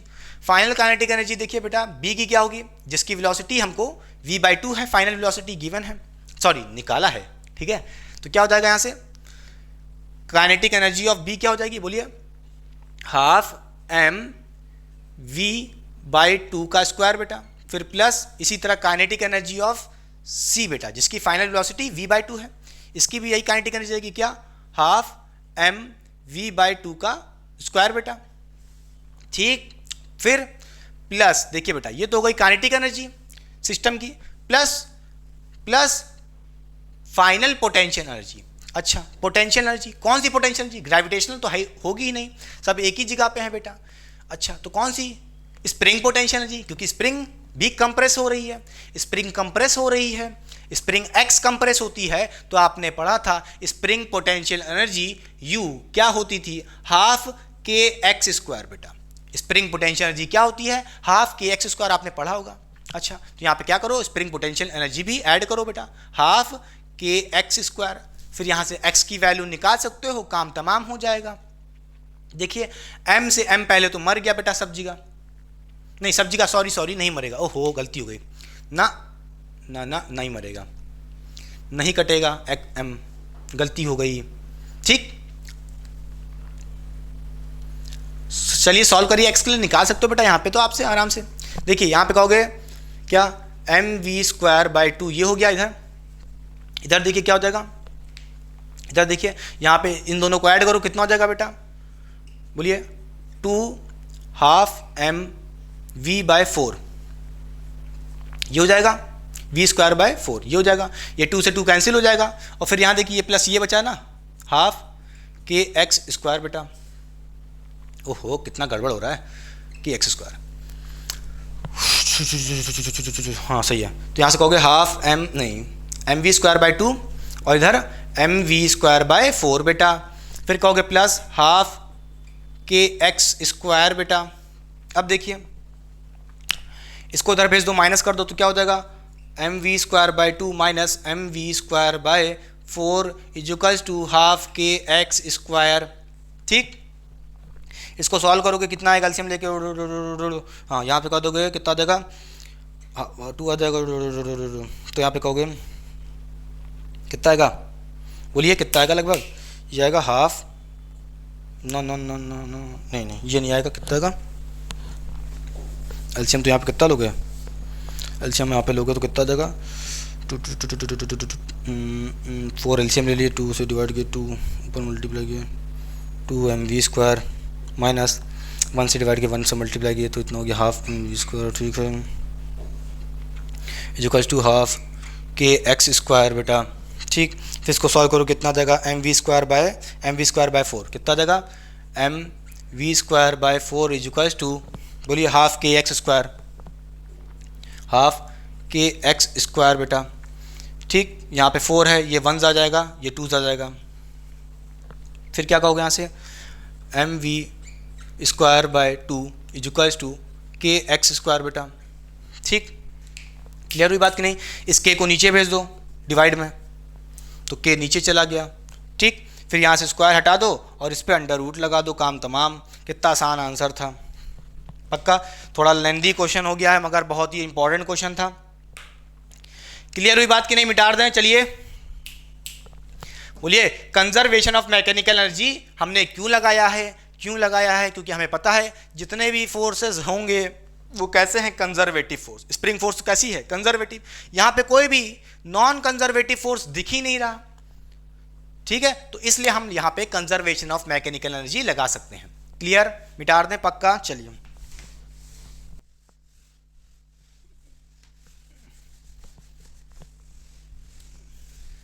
तो बच्चों अब तक आपने देखा कि क्वेश्चन नंबर 3 में हम मैक्सिमम कंप्रेशन निकाल ले रहे थे, मगर टाइम बहुत ज़्यादा लग रहा था। तो उसके लिए क्या करें, मैं एक ट्रिक लेके आया हूं क्वेश्चन नंबर 3 को सॉल्व करने की। देखिए क्वेश्चन नंबर 3 यही तो था, maximum compression in the spring क्या होगा, वो निकालने के लिए आपने बहुत लंबा मेथड देखा था, मगर वो एक्चुअल फिजिक्स थी बेटा। अच्छा, तो कोई ट्रिक नहीं है कि क्वेश्चन नंबर 3 का हम जो सेकंड पार्ट है maximum compression in the spring निकाल सकें डायरेक्टली, बड़े आराम से चुटकी बजाते नीट और जेई के लिए बेटा, ठीक है, कम समय में। तो क्या करना पड़ेगा, उसके लिए कॉन्सेप्ट सीखना पड़ेगा। आइए देखते हैं बेटा। अच्छा देखिए बेटा, जो हम आपसे पूछें काइनेटिक एनर्जी का फॉर्मूला क्या होता है, नहीं, हम आपसे पूछ रहे हैं kinetic energy of system with respect to centre of mass. अगर मैं पूछूं आपसे क्या, काइनेटिक एनर्जी, बोलिए, of system with respect to VRT, मतलब with respect to centre of mass, ठीक है, क्या होती है, इसका जो फॉर्मूला होता है बेटा वो ½ mv², नाम बोलिएगा। मैं पूछ रहा हूं kinetic energy of system with respect to centre of mass, इसका जो फॉर्मूला होता है सबसे पहले लिखिए, वो होता है ½m1m2, ठीक है, और अपॉन में m1 + m2 बेटा, ठीक है, कोई दिक्कत नहीं, ब्रैकेट लगा दीजिए। फिर क्या होता है u1 - u2, ठीक है, ध्यान से देखिए, ये क्या है, रिलेटिव वेलोसिटी का ना, मैग्नीट्यूड ऑफ रिलेटिव वेलोसिटी का स्क्वायर बेटा, ये है। अच्छा, m1 m2 bye m1 + m2, ये क्या है, ये रिड्यूस्ड मास है, ठीक है। तो काइनेटिक एनर्जी ऑफ सिस्टम निकालना है with respect to centre of mass, क्या फॉर्मूला होता है, ये होता है, नोट करिए सबसे पहले, कोई दिक्कत नहीं। अब हम यहां से बड़े आराम से चुटकी बजाते ही मैक्सिमम कंप्रेशन इन स्प्रिंग निकालेंगे। देखिए बेटा, अब हमें पता है ये जो बॉडी ए है ये इसको ठोकेगी, कोलाइड करेगी, तो ये V से मूव करने लगेगा, और ये क्या हो जाएगा, बोलिए, बॉडी ए क्या हो जाएगी, रेस्ट पे हो जाएगी, ठीक है, समझ गए, क्लियर, और ये मूव करने लगेगा। अब जब ये मूव करेगा स्प्रिंग फोर्स एक्ट होगी, क्लियर, तो स्प्रिंग कंप्रेस होने लगेगी, तो स्प्रिंग फोर्स जनरेट होगी, आपको पता है।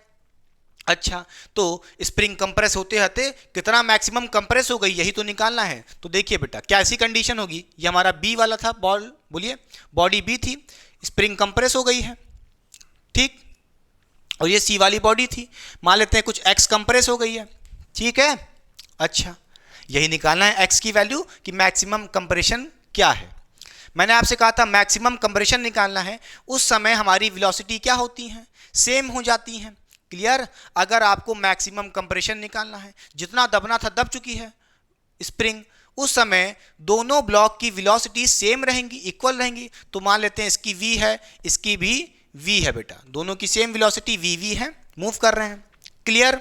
अच्छा, दोनों ब्लॉक सेम वेलोसिटी से मूव कर रहे हैं, बस। अब देखिए, तो यहां से हम आपसे पूछें, अगर मैं पूछूं यहां पे कंजर्वेशन ऑफ मैकेनिकल एनर्जी लगा दूं, तो आप क्या कहोगे, यहां से आप कहोगे, बोलिए, क्या कहोगे, initial kinetic energy plus initial potential energy is equal to final kinetic energy plus final potential energy. बेटा, इनिशियल काइनेटिक एनर्जी बोलिए बेटा क्या होगी, बोलिए, इनिशियल काइनेटिक एनर्जी क्या होगी, जल्दी बताइए, कैसे निकालोगे, नहीं, सुनिए, जो यहाँ पे आप मैकेनिकल एनर्जी का कंजर्वेशन लगा रहे हो, ये with respect to centre of mass लगाना, क्या बेटा, with respect to centre of mass लगाइएगा, तभी काम हो पाएगा। यहाँ पे जो आप काइनेटिक एनर्जी रखोगे वो ½ mv² मत रखना, आपको यहाँ पे काइनेटिक एनर्जी की वैल्यू रखनी है with respect to centre of mass, system की kinetic energy with respect to centre of mass, clear हुई बात कि नहीं। अच्छा, सिस्टम की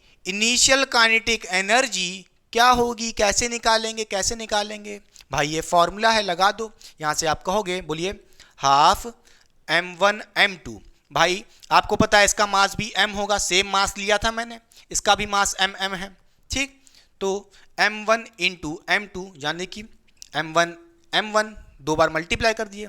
बोलिए, अरे m1 m2 क्या है, यानी कि m को मल्टीप्लाई कर दो दोनों मास को बेटा, दोनों का मास सेम है तो m मल्टीप्लाई कर दिया, फिर अपॉन में m1 प्लस m2 यानी कि m प्लस m, दोनों का मास m है बेटा। ठीक, अच्छा कोई दिक्कत नहीं। फिर देखिए यहाँ से कहोगे, बोलिए u1 minus u2 initial velocity, बोलिए रिलेटिव वेलोसिटी इनिशियली कितनी होगी इनके बीच में, खुद सोचिए। ये भाई पहले इनिशियली कहाँ पे होगा, रेस्ट पे होगा। बोलिए इनिशियली रेस्ट पे होगा। तो देखिए इसकी इनिशियल वेलोसिटी कितनी थी, v थी। बोलिए v थी बेटा, और इसकी 0 थी। तो क्या हो जाएगा, रिलेटिव वेलोसिटी क्या हो जाएगी, जल्दी बताइए, v माइनस 0 हो जाएगी। बोलिए v माइनस 0 हो जाएगी। u1 माइनस u2 का मतलब क्या हुआ, v माइनस 0, उसका स्क्वायर कर देंगे। क्लियर हुई बात कि नहीं, ठीक है। Plus initial potential energy, initial potential energy यानी कि इनिशियल स्प्रिंग पोटेंशियल एनर्जी कितनी होगी, 0 होगी। स्प्रिंग कंप्रेस ही नहीं हुई है। क्लियर, तो यहाँ पे 0 हो जाएगी। कौन, spring potential energy is equal to क्या, final kinetic energy. Final kinetic energy कैसे निकाल लेंगे सिस्टम की, ये हो गया फाइनल वाली कंडीशन, कैसे निकाल लेंगे, यही फॉर्मूला है विद रिस्पेक्ट टू, हमको सेंटर ऑफ मास रखना है काइनेटिक एनर्जी, तो ये लगाएंगे फॉर्मूला। क्या हो जाएगा, हाफ m1 m2, भाई दोनों का मास कितना है, m है, तो यहाँ से कहोगे m मल्टीप्लाई हो गया, अपॉन में m प्लस m हो जाएगा। बोलिए फिर मल्टीप्लाई में क्या है, देखिए u1 माइनस u2, ये क्या है, रिलेटिव वेलोसिटी। यहाँ पे रिलेटिव वेलोसिटी कितनी हो जाएगी भाई, दोनों खुद सोचो, रिलेटिव वेलोसिटी तो 0 होगी। अरे v माइनस v 0 ही तो होगा, करके देख लो। अरे भाई v माइनस v स्क्वायर कर देंगे, काम तमाम।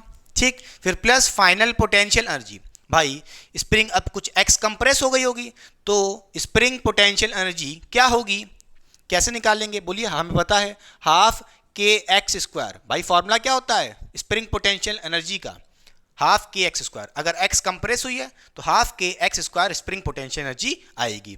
क्लियर हुई बात कि नहीं। अच्छा, यहाँ पे आप कह सकते हो, ध्यान से देखिए, यहाँ पे आप कहोगे हाफ, ये क्या हो जाएगा, m स्क्वायर हो जाएगा, अपॉन में क्या रहेगा, m प्लस m, 2m रहेगा, कोई दिक्कत नहीं, और v स्क्वायर हो जाएगा। इजुकल्स टू में देखिए हाफ क्या हो जाएगा, 2m हो जाएगा, मल्टीप्लाई में अपॉन में, बोलिए सॉरी m इंटू एम कितना हो जाएगा, m स्क्वायर हो जाएगा, अपॉन 2m होगा। और देखिए यहाँ पे v minus v, relative velocity 0 है फाइनल वाली, देखिए 0 हो जाएगा। तो कुछ करने की ज़रूरत नहीं है, कुछ करने की ज़रूरत नहीं है, 0 का स्क्वायर, ठीक है, फिर plus half k x square. अब ये पूरा टर्म 0, ये पूरा टर्म 0, भाई 0 से मल्टीप्लाई कर रहे हो तो 0 ही तो आना है।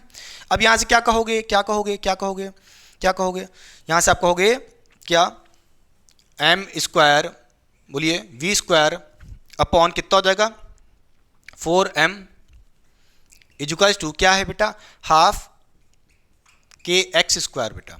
क्लियर, यहाँ से देखिए कैलकुलेशन कितनी आसान हो गई। अब क्या हो जाएगा, x की वैल्यू निकाल सकते हैं यहाँ पे, कैसे निकालेंगे, देखिए कैसे कैसे कैसे, देखिए ये जाएगा 1 जा, ये जाएगा 2 जा बेचा।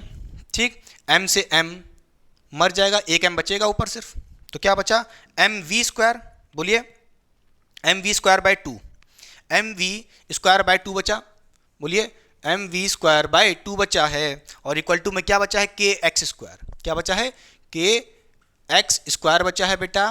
ठीक है, अब यहाँ से क्या करोगे, यहाँ से k नीचे भेज दो डिवाइड में, ठीक, और यहाँ से स्क्वायर हटा दो, क्या हो जाएगा, अंडर रूट लग जाएगा। फिर यहाँ से x की वैल्यू क्या आ जाएगी, फर्दर सॉल्व कर सकते हो बेटा, v बाहर आ जाएगा, v स्क्वायर है, उसमें से एक v बाहर आ जाएगा, और अंडर रूट में क्या हो जाएगा, देखिए v बाहर आ गया, अंडर रूट में m by 2k, m by 2k हो गया, m बाई 2k। क्लियर हुई बात की नहीं। तो देखिए maximum compression in the spring same आया है जो मैंने क्वेश्चन नंबर 3 में पहले सॉल्व किया था लॉन्ग मेथड से। ये ट्रिक है बेटा। अब कहोगे ट्रिक है, इतना समय कैसे लगा, अरे भैया कॉन्सेप्ट देने में, समझाने में, फील कराने में लगेगा कि नहीं लगेगा, लगेगा भाई। क्लियर हुई बात की नहीं। कुछ नहीं करना, कुछ नहीं करना आपको भैया, इस टाइप के क्वेश्चन बहुत आते हैं कंप्रेशन वाले, कैसे करोगे, कुछ नहीं करना, बस आपको कंजर्वेशन ऑफ मैकेनिकल एनर्जी लगानी है, मगर काइनेटिक एनर्जी रखनी पड़ेगी सिस्टम की with respect to centre of mass, और उसका फॉर्मूला ये है बेटा, नोट करिए। ठीक, पक्का, क्लियर, अच्छा मिटा दें, मिटा दे रहे हैं।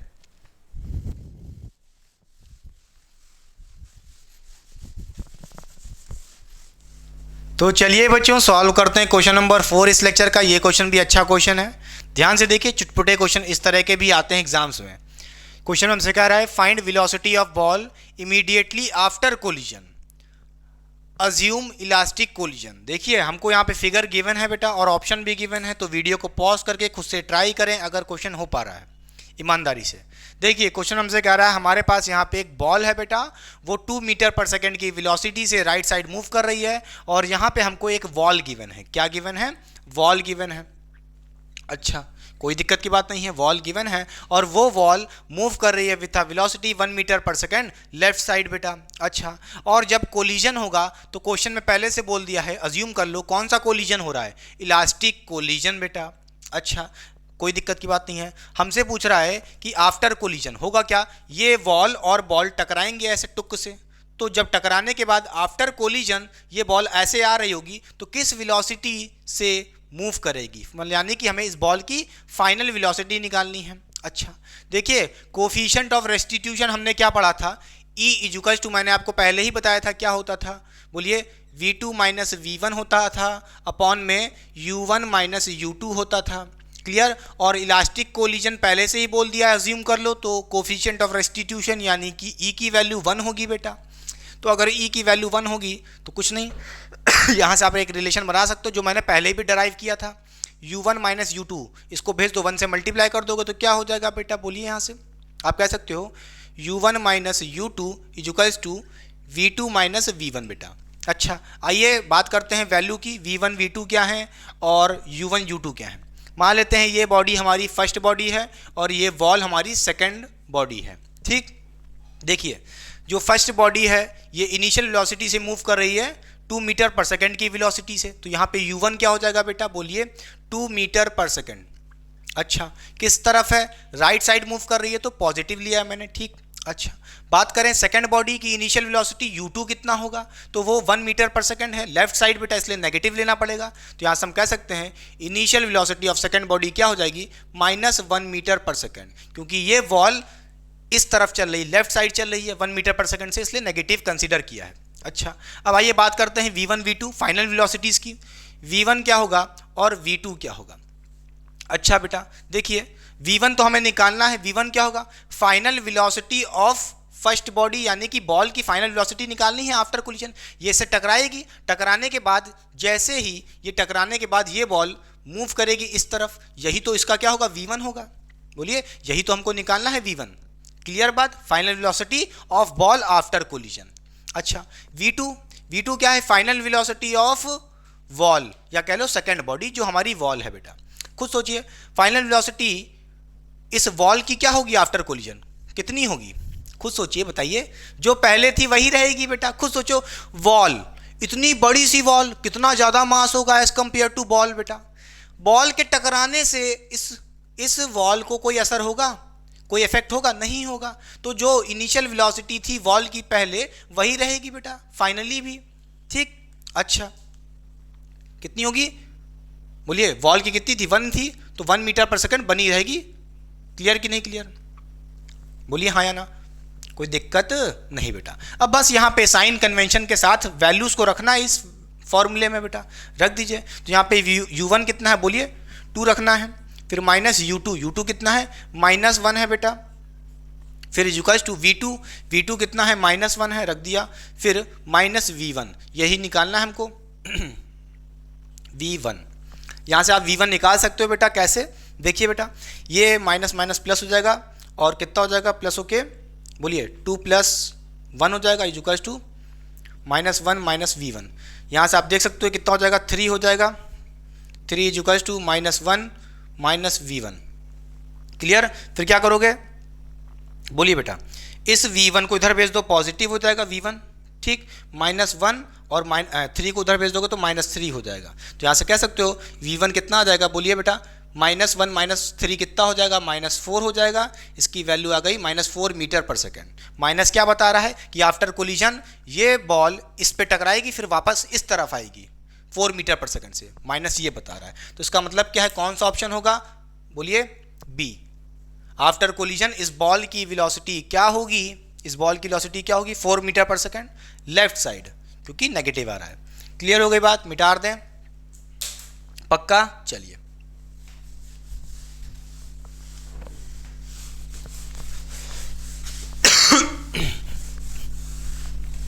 तो चलिए बच्चों सॉल्व करते हैं क्वेश्चन नंबर 5 इस लेक्चर का। बहुत ही शानदार क्वेश्चन है, क्योंकि ये क्वेश्चन बेटा नीट 2019 में आया हुआ प्रीवियस ईयर क्वेश्चन पेपर का एक क्वेश्चन है, और ये क्वेश्चन बेटा जेई वाले बच्चों के लिए भी इंपॉर्टेंट है। इस टाइप के क्वेश्चन बेटा जेई के एग्जाम्स में भी पूछे जा रहे हैं, तो ध्यान से देखिए क्वेश्चन में हमसे क्या कह रहा है। क्वेश्चन हमसे कह रहा है body A of mass 4m with speed of u collide with another body b with mass of 2m at rest.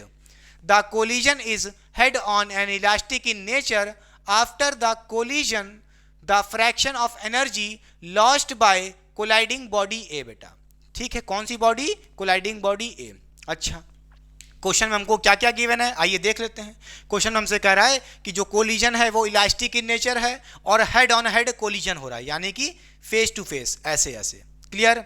अच्छा, और क्या क्या गिवन है, यहाँ पे हमको गिवन है कि एक बॉडी ए है जिसका मास 4m है और ये मूव कर रहा है विथ इनिशियल वेलोसिटी u इस साइड बेटा। अच्छा, जो बॉडी बी है उसका मास हमको 2m गिवन है और जो कि रेस्ट पे है, क्वेश्चन में ही गिवन है बेटा। अच्छा, आइए बात करते हैं इनकी फाइनल वेलोसिटी क्या होगी आफ्टर कोलिजन, सबसे पहली बात, ठीक है। तो आफ्टर कोलिजन आइए देखते हैं, हमारी जो बॉडी ए थी जिसका मास 4m था, ये हमारी बॉडी ए हो गई, इसकी वेलोसिटी u थी इनिशियली, भाई कोलिजन के बाद इसकी फाइनल वेलोसिटी कुछ चेंज हो जाएगी कुछ समय बाद, तो मान लेते हैं v1 हो गई है।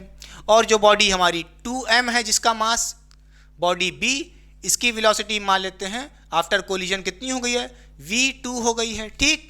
अच्छा, कोई दिक्कत की बात नहीं है। अब देखिए हमें क्या निकालना है, fraction of energy lost by colliding body A, ठीक है। तो हमें क्या निकालना है, fraction of energy lost by body A, ठीक है। Fraction of energy lost by body A क्या होगी, कैसे निकालेंगे भाई, ये बताओ। Loss in energy, energy loss कब होगी, जब काइनेटिक एनर्जी में चेंज आएगा, बोलिए हाँ या ना, बोलिए हाँ या ना। भाई लॉस इन एनर्जी क्या होता है, चेंज इन काइनेटिक एनर्जी के बराबर। अच्छा, कोई दिक्कत की बात नहीं है, तो यहां से हम कहेंगे लॉस इन एनर्जी किसके बराबर होगी बेटा, चेंज इन काइनेटिक एनर्जी। जितना चेंज आएगा काइनेटिक एनर्जी में उतना ही लॉस इन एनर्जी होगा। हमें क्या निकालना है, fraction of energy lost by body A. तो क्या करना पड़ेगा, क्या करना पड़ेगा, चेंज इन काइनेटिक एनर्जी को डिवाइड कर देंगे किससे, बोलिए इनिशियल काइनेटिक एनर्जी से, इनिशियल काइनेटिक एनर्जी से, बोलिए हाँ या ना।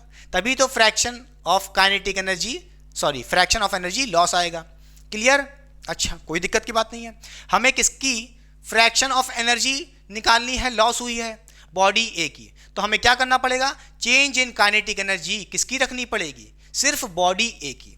Change in kinetic energy, kinetic energy में कितना चेंज हुआ, किसकी, बॉडी ए की।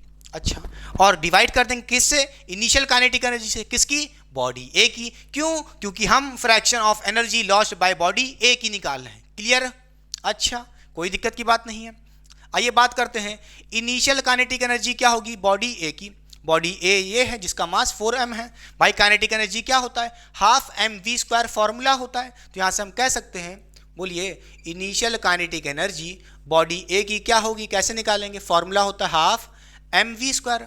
मास कितना है, 4m है बेटा, ठीक। ये हो गया half into mass into velocity का स्क्वायर बेटा। इसकी वेलोसिटी क्या है, इनिशियल वेलोसिटी u है बेटा, तो उसका स्क्वायर कर दीजिए तो u² हो जाएगा, खत्म बात। क्लियर। फिर यहाँ से आप सॉल्व कर लोगे तो कितना आ जाएगा, देखिए ये जाएगा 1 जा, ये जाएगा 2 जा, तो 2m u² आ जाएगा। यानी कि initial kinetic energy of body A कितनी आई है, बोलिए कितनी आई है, 2m u² आई है। अच्छा, अब फाइनल काइनेटिक एनर्जी कैसे निकालेंगे, final kinetic energy body A की, देखिए ये है, बोलिए कैसे निकालेंगे। भाई इसके लिए हमें v1 पता होना चाहिए, v1 कैसे निकालेंगे, भाई ये सोचो यार, बॉडी ए की फाइनल काइनेटिक एनर्जी कैसे निकालेंगे? जब इसकी फाइनल वेलोसिटी v1 पता होगी तभी तो। क्लियर? तो v1 निकालना पड़ेगा। अब v1 निकालने के लिए हमने फॉर्मूला पढ़ा था, याद करिए बेटा, क्या पढ़ा था? अभी बताया था मैंने आपको। अगर इलास्टिक कोलिजन है तो हम कह सकते हैं क्या था, बोलिए, m1 माइनस m2 अपॉन में था क्या, m1 प्लस m2, ठीक। फिर ब्रैकेट के बाहर क्या होता था, u1 होता था। फिर प्लस क्या होता था, 2m2 upon m1 plus m2 होता था, बोलिए। फिर ब्रैकेट के बाहर क्या होता था, बोलिए जल्दी से, u2 होता था। थोड़ी सी जगह कम हो गई है, u2 मल्टीप्लाई में होता था, ठीक। अच्छा, अब वैल्यू रखिए बेटा m1, मान लेते हैं ये फर्स्ट बॉडी है और ये हमारी सेकंड बॉडी है, ये हमारी फर्स्ट, ये हमारी सेकंड, ठीक है। तो m1 क्या होगा, फर्स्ट बॉडी का मास कितना है, 4m है बेटा, रख दीजिए 4m माइनस m2 क्या है, सेकंड बॉडी का मास कितना है, 2m है, रख दिया। फिर m1 प्लस m2 यानी कि 4m प्लस, बोलिए 2m, ब्रैकेट के बाहर क्या रखना है, u1 यानी कि initial velocity of first body कितनी है, u है। फिर प्लस 2m2, 2 इंटू m2 कौन है बेटा, सेकेंड बॉडी का मास 2m, अपॉन में क्या है, जल्दी देखिए, अपॉन में क्या है, m1 प्लस m2 यानी कि, बोलिए 4m प्लस 2m, ठीक। फिर ब्रैकेट के बाहर क्या है, बोलिए u2, क्या है, u2 यानी कि final, sorry, initial velocity of second body. भाई u2 कितना होगा बताइए, सेकेंड बॉडी का 0 होगा क्योंकि रेस्ट पे है बेटा, तो यहाँ पे ये 0 रख देंगे, खुद सोचिए, बोलिए। तो ये पूरा टर्म 0 हो जाएगा, ये पूरा 0 हो जाएगा, 0 से मल्टीप्लाई करोगे तो, ठीक। फिर यहाँ से कह सकते हो 4m माइनस 2m कितना आ जाएगा, 2m आ जाएगा, अपॉन में कितना आएगा, जल्दी बताइए बेटा, नीचे कितना आ जाएगा, 6m आ जाएगा, इनटू u, ठीक है। m कैंसिल हो जाएगा, ये जाएगा 1 जा, ये जाएगा 3 जा, तो यहाँ से कह सकते हो कितना आ जाएगा, u/3 आ जाएगा, बोलिए, थोड़ी कितना आ जाएगा, u/3 आ जाएगा, बोलिए। यहाँ से आप कहोगे, बोलिए कितना आ जाएगा, v1 कितना आ जाएगा, बोलिए बेटा, u/3 आ जाएगा। क्लियर हुई बात कि नहीं, पक्का क्लियर हो गई बात?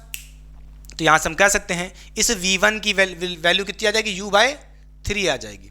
क्लियर हुई बात? v1 की वैल्यू कितनी आ जाएगी, u/3। कोई दिक्कत? इसको पहले कॉपी कर लीजिए, फिर आगे बताते हैं कैसे होगा, बोलिए। अच्छा, अब देखिए फाइनल काइनेटिक एनर्जी निकालनी पड़ेगी। फाइनल काइनेटिक एनर्जी कैसे निकालेंगे, देखिए, final kinetic energy of body किसकी, ए की ही निकालनी है। कैसे निकालेंगे, फॉर्मूला होता है हाफ mv²। अच्छा, फाइनल काइनेटिक एनर्जी किसकी निकालनी है, बॉडी ए की। ये फाइनल कंडीशन है बेटा, इसका मास 4m है, क्लियर, और इसकी फाइनल वेलोसिटी कितनी है, u/3। तो बस कुछ नहीं कर सकते, यहाँ से मास कितना है बेटा, 4m है, इनटू वेलोसिटी का स्क्वायर, फाइनल वेलोसिटी कितनी है, u/3 है, इसका स्क्वायर कर दो तो छी गंदा हो रहा है, कितना हो गया, u/3, ठीक, u/3 का स्क्वायर कर दिए बेटा। क्लियर हुई बात? अब इसको यहाँ से सॉल्व कर लीजिए, सॉल्व कर लेंगे तो कितना आ जाएगा, ये जाएगा 1 जा, ये जाएगा 2 जा, तो यहाँ से कह दोगे कितना आ जाएगा, देखिए 2m u² आ गया और अपॉन में 3 का स्क्वायर 9 हो जाएगा बेटा। क्लियर हो गई बात? अच्छा, तो इनिशियल काइनेटिक एनर्जी आ गई, फाइनल काइनेटिक एनर्जी आ गई बॉडी ए की। क्लियर, बोलिए, मिटा दें ये वेलोसिटी v1 निकाल चुके हैं, u/3, ठीक। क्लियर,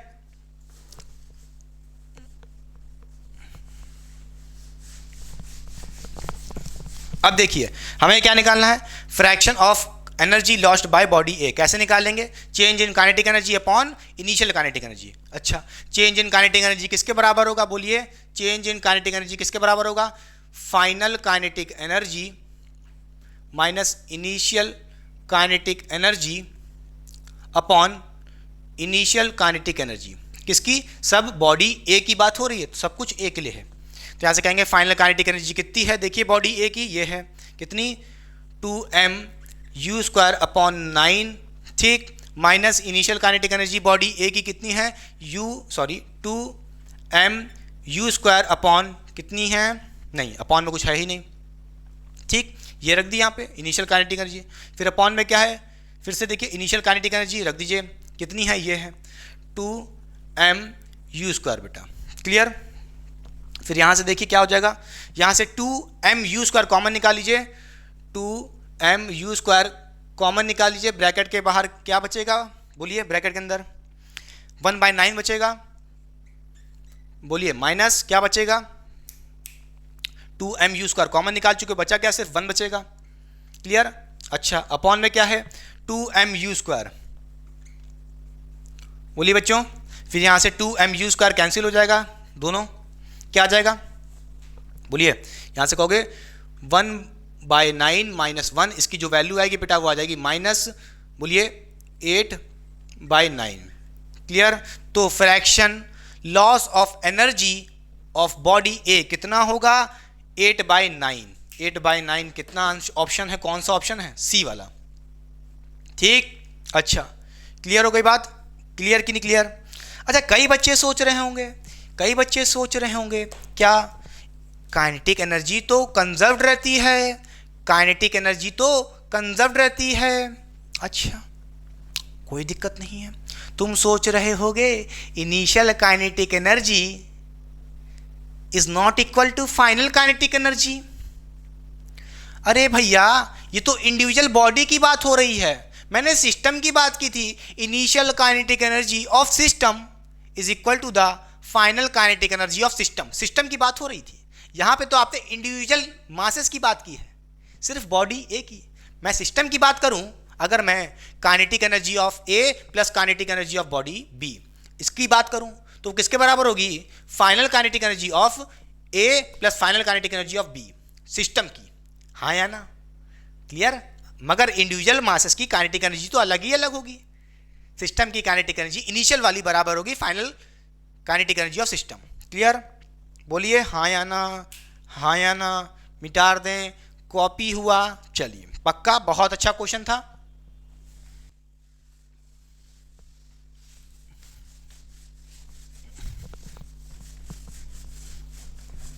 तो चलिए बच्चों सॉल्व करते हैं क्वेश्चन नंबर 6। बेटा ध्यान से देखिए, तुरंत टाइम ना लगाइए। अब find the maximum height attend bye block on the ways, all surfaces smooth है, यानी कि फ्रिक्शनल फोर्स एक्ट नहीं कर रहा होगा। ठीक है, देखिए यहाँ पे हमको एक ब्लॉक गिवन है ऑफ m1 मास, और एक दूसरा हमको यहाँ पे एक प्लेटफॉर्म गिवन है कुछ ऐसे बेटा, जिसका मास m2 गिवन है, और जो ब्लॉक है m1 ये मूव कर रहा है इस प्लेटफॉर्म में with a velocity, initial velocity u बेटा। ठीक है, अच्छा, और ये प्लेटफॉर्म आपका रेस्ट पे होगा, सीधी सी बात है। क्लियर? अच्छा, कोई दिक्कत की बात नहीं, रेस्ट पे है। होगा क्या, हमसे पूछ रहा है क्वेश्चन में कि find the maximum height attend by the block. अच्छा, जो ये हमारे पास ब्लॉक है इसकी मैक्सिमम हाइट अटेन्ड कितनी होगी, खुद सोचिए। आपने अगर इस ब्लॉक को किसी u स्पीड से फेंक दिया इनिशियल वेलोसिटी से तो ऐसे जाएगा, फिर ऊपर जाएगा, ऊपर जाते जाते कितनी हाइट ऊपर जाएगा। तो मान लेते हैं कुछ समय बाद ये ब्लॉक मैक्सिमम हाइट पे रीच कर गया है m1, ठीक, और इसकी जो हाइट होगी ये h, यही हमारी मैक्सिमम हाइट है, यही निकालना है बेटा। अच्छा, होगा क्या, आप ये बताइए सबसे पहले, क्या कि जो u से फेंके थे तो फाइनली जाते जाते मैक्सिमम हाइट पे पहुंचेगा, तो इसकी फाइनल वेलोसिटी जीरो हो जाएगी कि नहीं हो जाएगी, खुद सोचिए। जैसे मैं इस मार्कर को फेंकूं तो ये ऊपर तक गया, इसकी वेलोसिटी धीरे धीरे कम होते जीरो हो जाएगी ऊपर, जब ये मैक्सिमम हाइट पे पहुंचेगा। तो यानी कि इसकी final velocity at maximum height zero हो गई होगी, सीधी सी बात है, कोई दिक्कत नहीं बेटा। चलिए अब यहाँ से हम क्या कर सकते हैं, h निकालने के लिए कंजर्वेशन ऑफ मैकेनिकल एनर्जी लगा सकते हैं, क्योंकि सारी फोर्सेस कैसी होंगी, कंजर्वेटिव है, नॉन कंजर्वेटिव फोर्स है ही नहीं, फ्रिक्शनल फोर्स एब्सेंट है। क्लियर? तो यहाँ से हम कंजर्वेशन ऑफ मैकेनिकल एनर्जी लगा सकते हैं। क्या होता है बोलिए, initial kinetic energy plus initial potential energy equal to final kinetic energy plus final potential energy. Initial kinetic energy किसका निकालना है याद रखना, सिस्टम की बात हो रही है, with respect to centre of mass की बात हो रही है। याद रखना, कहां से लगा रहे हो, with respect to centre of mass बेटा, नोट करिएगा। क्लियर? अच्छा, तो देखिए हमने फॉर्मूला पढ़ा था, क्या पढ़ा था, इनिशियल काइनेटिक एनर्जी कैसे निकालेंगे बेटा, क्या फॉर्मूला था, हाफ m1 m2, ठीक है, और अपॉन में था m1 प्लस m2, कोई दिक्कत नहीं। फिर क्या था, ब्रैकेट में रिलेटिव वेलोसिटी का स्क्वायर, बोलिए u1 minus u2, relative velocity का मैग्नीट्यूड का स्क्वायर बेटा, ये होता था। हमारी मान लेते हैं इनिशियल काइनेटिक एनर्जी क्या होगी, ये ठीक। फिर प्लस क्या करना है, इनिशियल पोटेंशियल एनर्जी। भाई इनिशियली ये मास कुछ हाइट ऊपर गया ही नहीं होगा, तो इसकी ग्रेविटेशनल पोटेंशियल एनर्जी जीरो होगी, तो इनिशियल पोटेंशियल एनर्जी जीरो होगी, जो equals to final kinetic energy. अरे खुद सोचो, फाइनली ये पार्टिकल अपनी मैक्सिमम हाइट पे पहुंच गया, उसकी फाइनल वेलोसिटी जीरो हो गई, तो फाइनल काइनेटिक एनर्जी भी किसकी, जीरो हो जाएगी। बोलिए हाँ या ना, हाँ या ना। किसकी फाइनल काइनेटिक एनर्जी, बोलिए इस मास की कितनी हो जाएगी, जीरो हो जाएगी। कितनी हो जाएगी, जीरो हो जाएगी। अच्छा, इस m1 की फाइनल काइनेटिक एनर्जी जीरो हो जाएगी। कई लोग सोच रहे होंगे फाइनल काइनेटिक एनर्जी m2 की नहीं रखोगे। अरे भैया ये तो रेस्ट ही पे है, बहुत भारी मास है बेटा, बहुत भारी, ये तो हिले डुलेगा ही नहीं, पहले भी रेस्ट में था बाद में भी रेस्ट में है, तो इसकी फाइनल काइनेटिक एनर्जी m2 की जो प्लेटफॉर्म है उसकी भी तो जीरो होगी। क्लियर, समझ गए? अच्छा क्लियर, बोलिए बोलिए बोलिए। यानी कि पूरे सिस्टम की फाइनल काइनेटिक एनर्जी जीरो होगी, सीधी सी बात है। मजा आ गया? पक्का। चलिए फाइनल पोटेंशियल एनर्जी। अच्छा अब बात करते हैं, भाई m2 तो वहीं पे है, ग्राउंड पे ही है, इसकी पोटेंशियल एनर्जी तो कुछ होगी ही नहीं, ठीक, ग्राउंड के स्पेक्ट्रम में जीरो होगी। अगर बात करें m1 की, अगर ये h हाइट ऊपर चला गया तो ग्रेविटेशनल पोटेंशियल एनर्जी क्या होगी, mgh होती है, हमने पढ़ा है। बोलिए क्या होगी, प्लस mgh। mgh कौन सा मास है, m1 है, तो बेटा यहाँ पे m1 लिख दीजिए। क्लियर? अच्छा फिर यहाँ से हम कह सकते हैं ये जीरो हीरो कोई मतलब नहीं है, यहाँ से कहेंगे m1 से m1 गया, ठीक। फिर क्या हो जाएगा, बोलिए।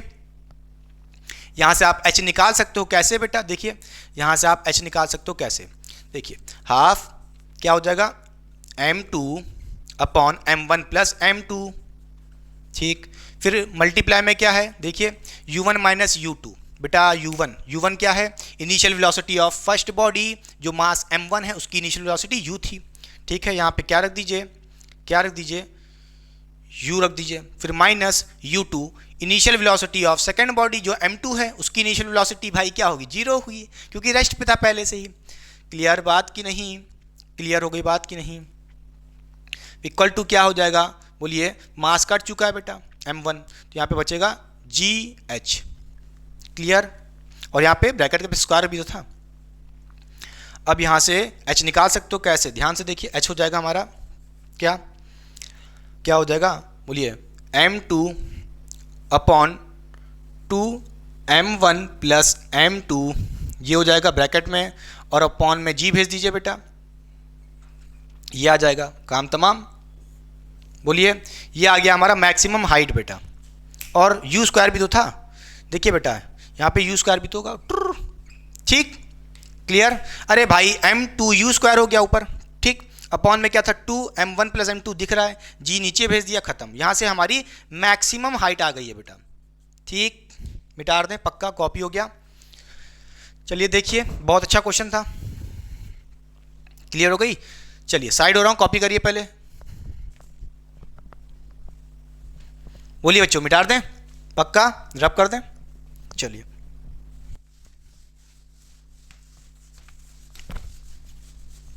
तो चलिए बच्चों, खत्म करते हैं इस लेक्चर को एक लास्ट समरी से, जिसमें आप अच्छे से रटिएगा इस पोर्शन को, ताकि आप अच्छे से न्यूमेरिकल लगा सकें, ठीक है। तो ध्यान से देखिए मैं क्या बताने जा रहा हूँ। ये हमारा कोलिजन हो रहा है बेटा, और उस पर बेस्ड कितने फॉर्मूले इंपॉर्टेंट है आपके लिए, टू द पॉइंट, जिसमें क्वेश्चन बन सकते हैं। तो ध्यान से देखिए, अगर मुझे काइनेटिक एनर्जी निकालनी है सिस्टम की with respect to ground, ground के रिस्पेक्ट में काइनेटिक एनर्जी सिस्टम की निकालनी है, तो कैसे निकालेंगे बेटा, वही फॉर्मूला हाफ mv स्क्वायर वाला। तो क्या करेंगे, इसका काइनेटिक एनर्जी प्लस इसका kinetic energy, half m u1 का square plus half m u2 का स्क्वायर, ठीक है। तो यहाँ से आपकी काइनेटिक एनर्जी ऑफ सिस्टम आ सकती है। अब कहोगे फाइनल वेलोसिटी क्यों नहीं रखे, v1 v2, वो रखोगे तो फाइनल काइनेटिक एनर्जी आएगी, मगर कोई दिक्कत नहीं है। अरे initial kinetic energy final kinetic energy के बराबर ही होगी, क्योंकि कौन सा कोलिजन है, इलास्टिक कोलिजन है, बताए थे। क्लियर? तो यहाँ से हम क्या कह सकते हैं, सिस्टम की kinetic energy with respect to ground निकाल सकते हैं। अब कई लोग सोच रहे होंगे ये तो इनिशियल काइनेटिक एनर्जी है सिस्टम की, अरे फाइनल भी तो यही होगी, क्योंकि इलास्टिक कोलिजन है भैया, ठीक है। चलो, kinetic energy of system with respect to centre of mass. अगर आपको काइनेटिक एनर्जी निकालनी है सिस्टम की with respect to centre of mass, तो फॉर्मूला मैं पहले ही बता चुका हूं, half m1 m2 upon m1 plus m2 bracket में बोलिए रिलेटिव वेलोसिटी का स्क्वायर बेटा। u1 माइनस u2 यहाँ पे इनिशियल वेलोसिटीज मत समझिएगा, यहाँ पे u1 माइनस u2 क्या है, रिलेटिव वेलोसिटी का मैग्नीट्यूड का स्क्वायर। क्लियर बात? अच्छा, कोई दिक्कत की बात नहीं है, क्लियर? अच्छा समझ गए। अगर इसी तरह फाइनल वाली निकाले होते तो भैया क्या करते, v1 माइनस v2 करते, उसमें कौन सी बड़ी बात है, ठीक। अच्छा अब इधर देखिए, अब इधर देखिए, हमें अगर kinetic energy of centre of मास निकालनी है, हमें अगर सेंटर ऑफ मास की काइनेटिक एनर्जी निकालनी है with respect to ground, ground के रिस्पेक्ट में, तो फॉर्मूला क्या होगा, बोलिए बेटा, बोलिए इनिशियल मोमेंटम का स्क्वायर अपॉन में 2 और upon total mass m1 plus m2। भाई m1 प्लस m2 क्या होगा, टोटल मास ही तो होगा सिस्टम का पूरा, तो यहाँ ये भी लिख सकते हो 2 अब इनटू में टोटल मास, वही बात है m1 प्लस m2, ठीक। क्लियर हो गई बात कि नहीं?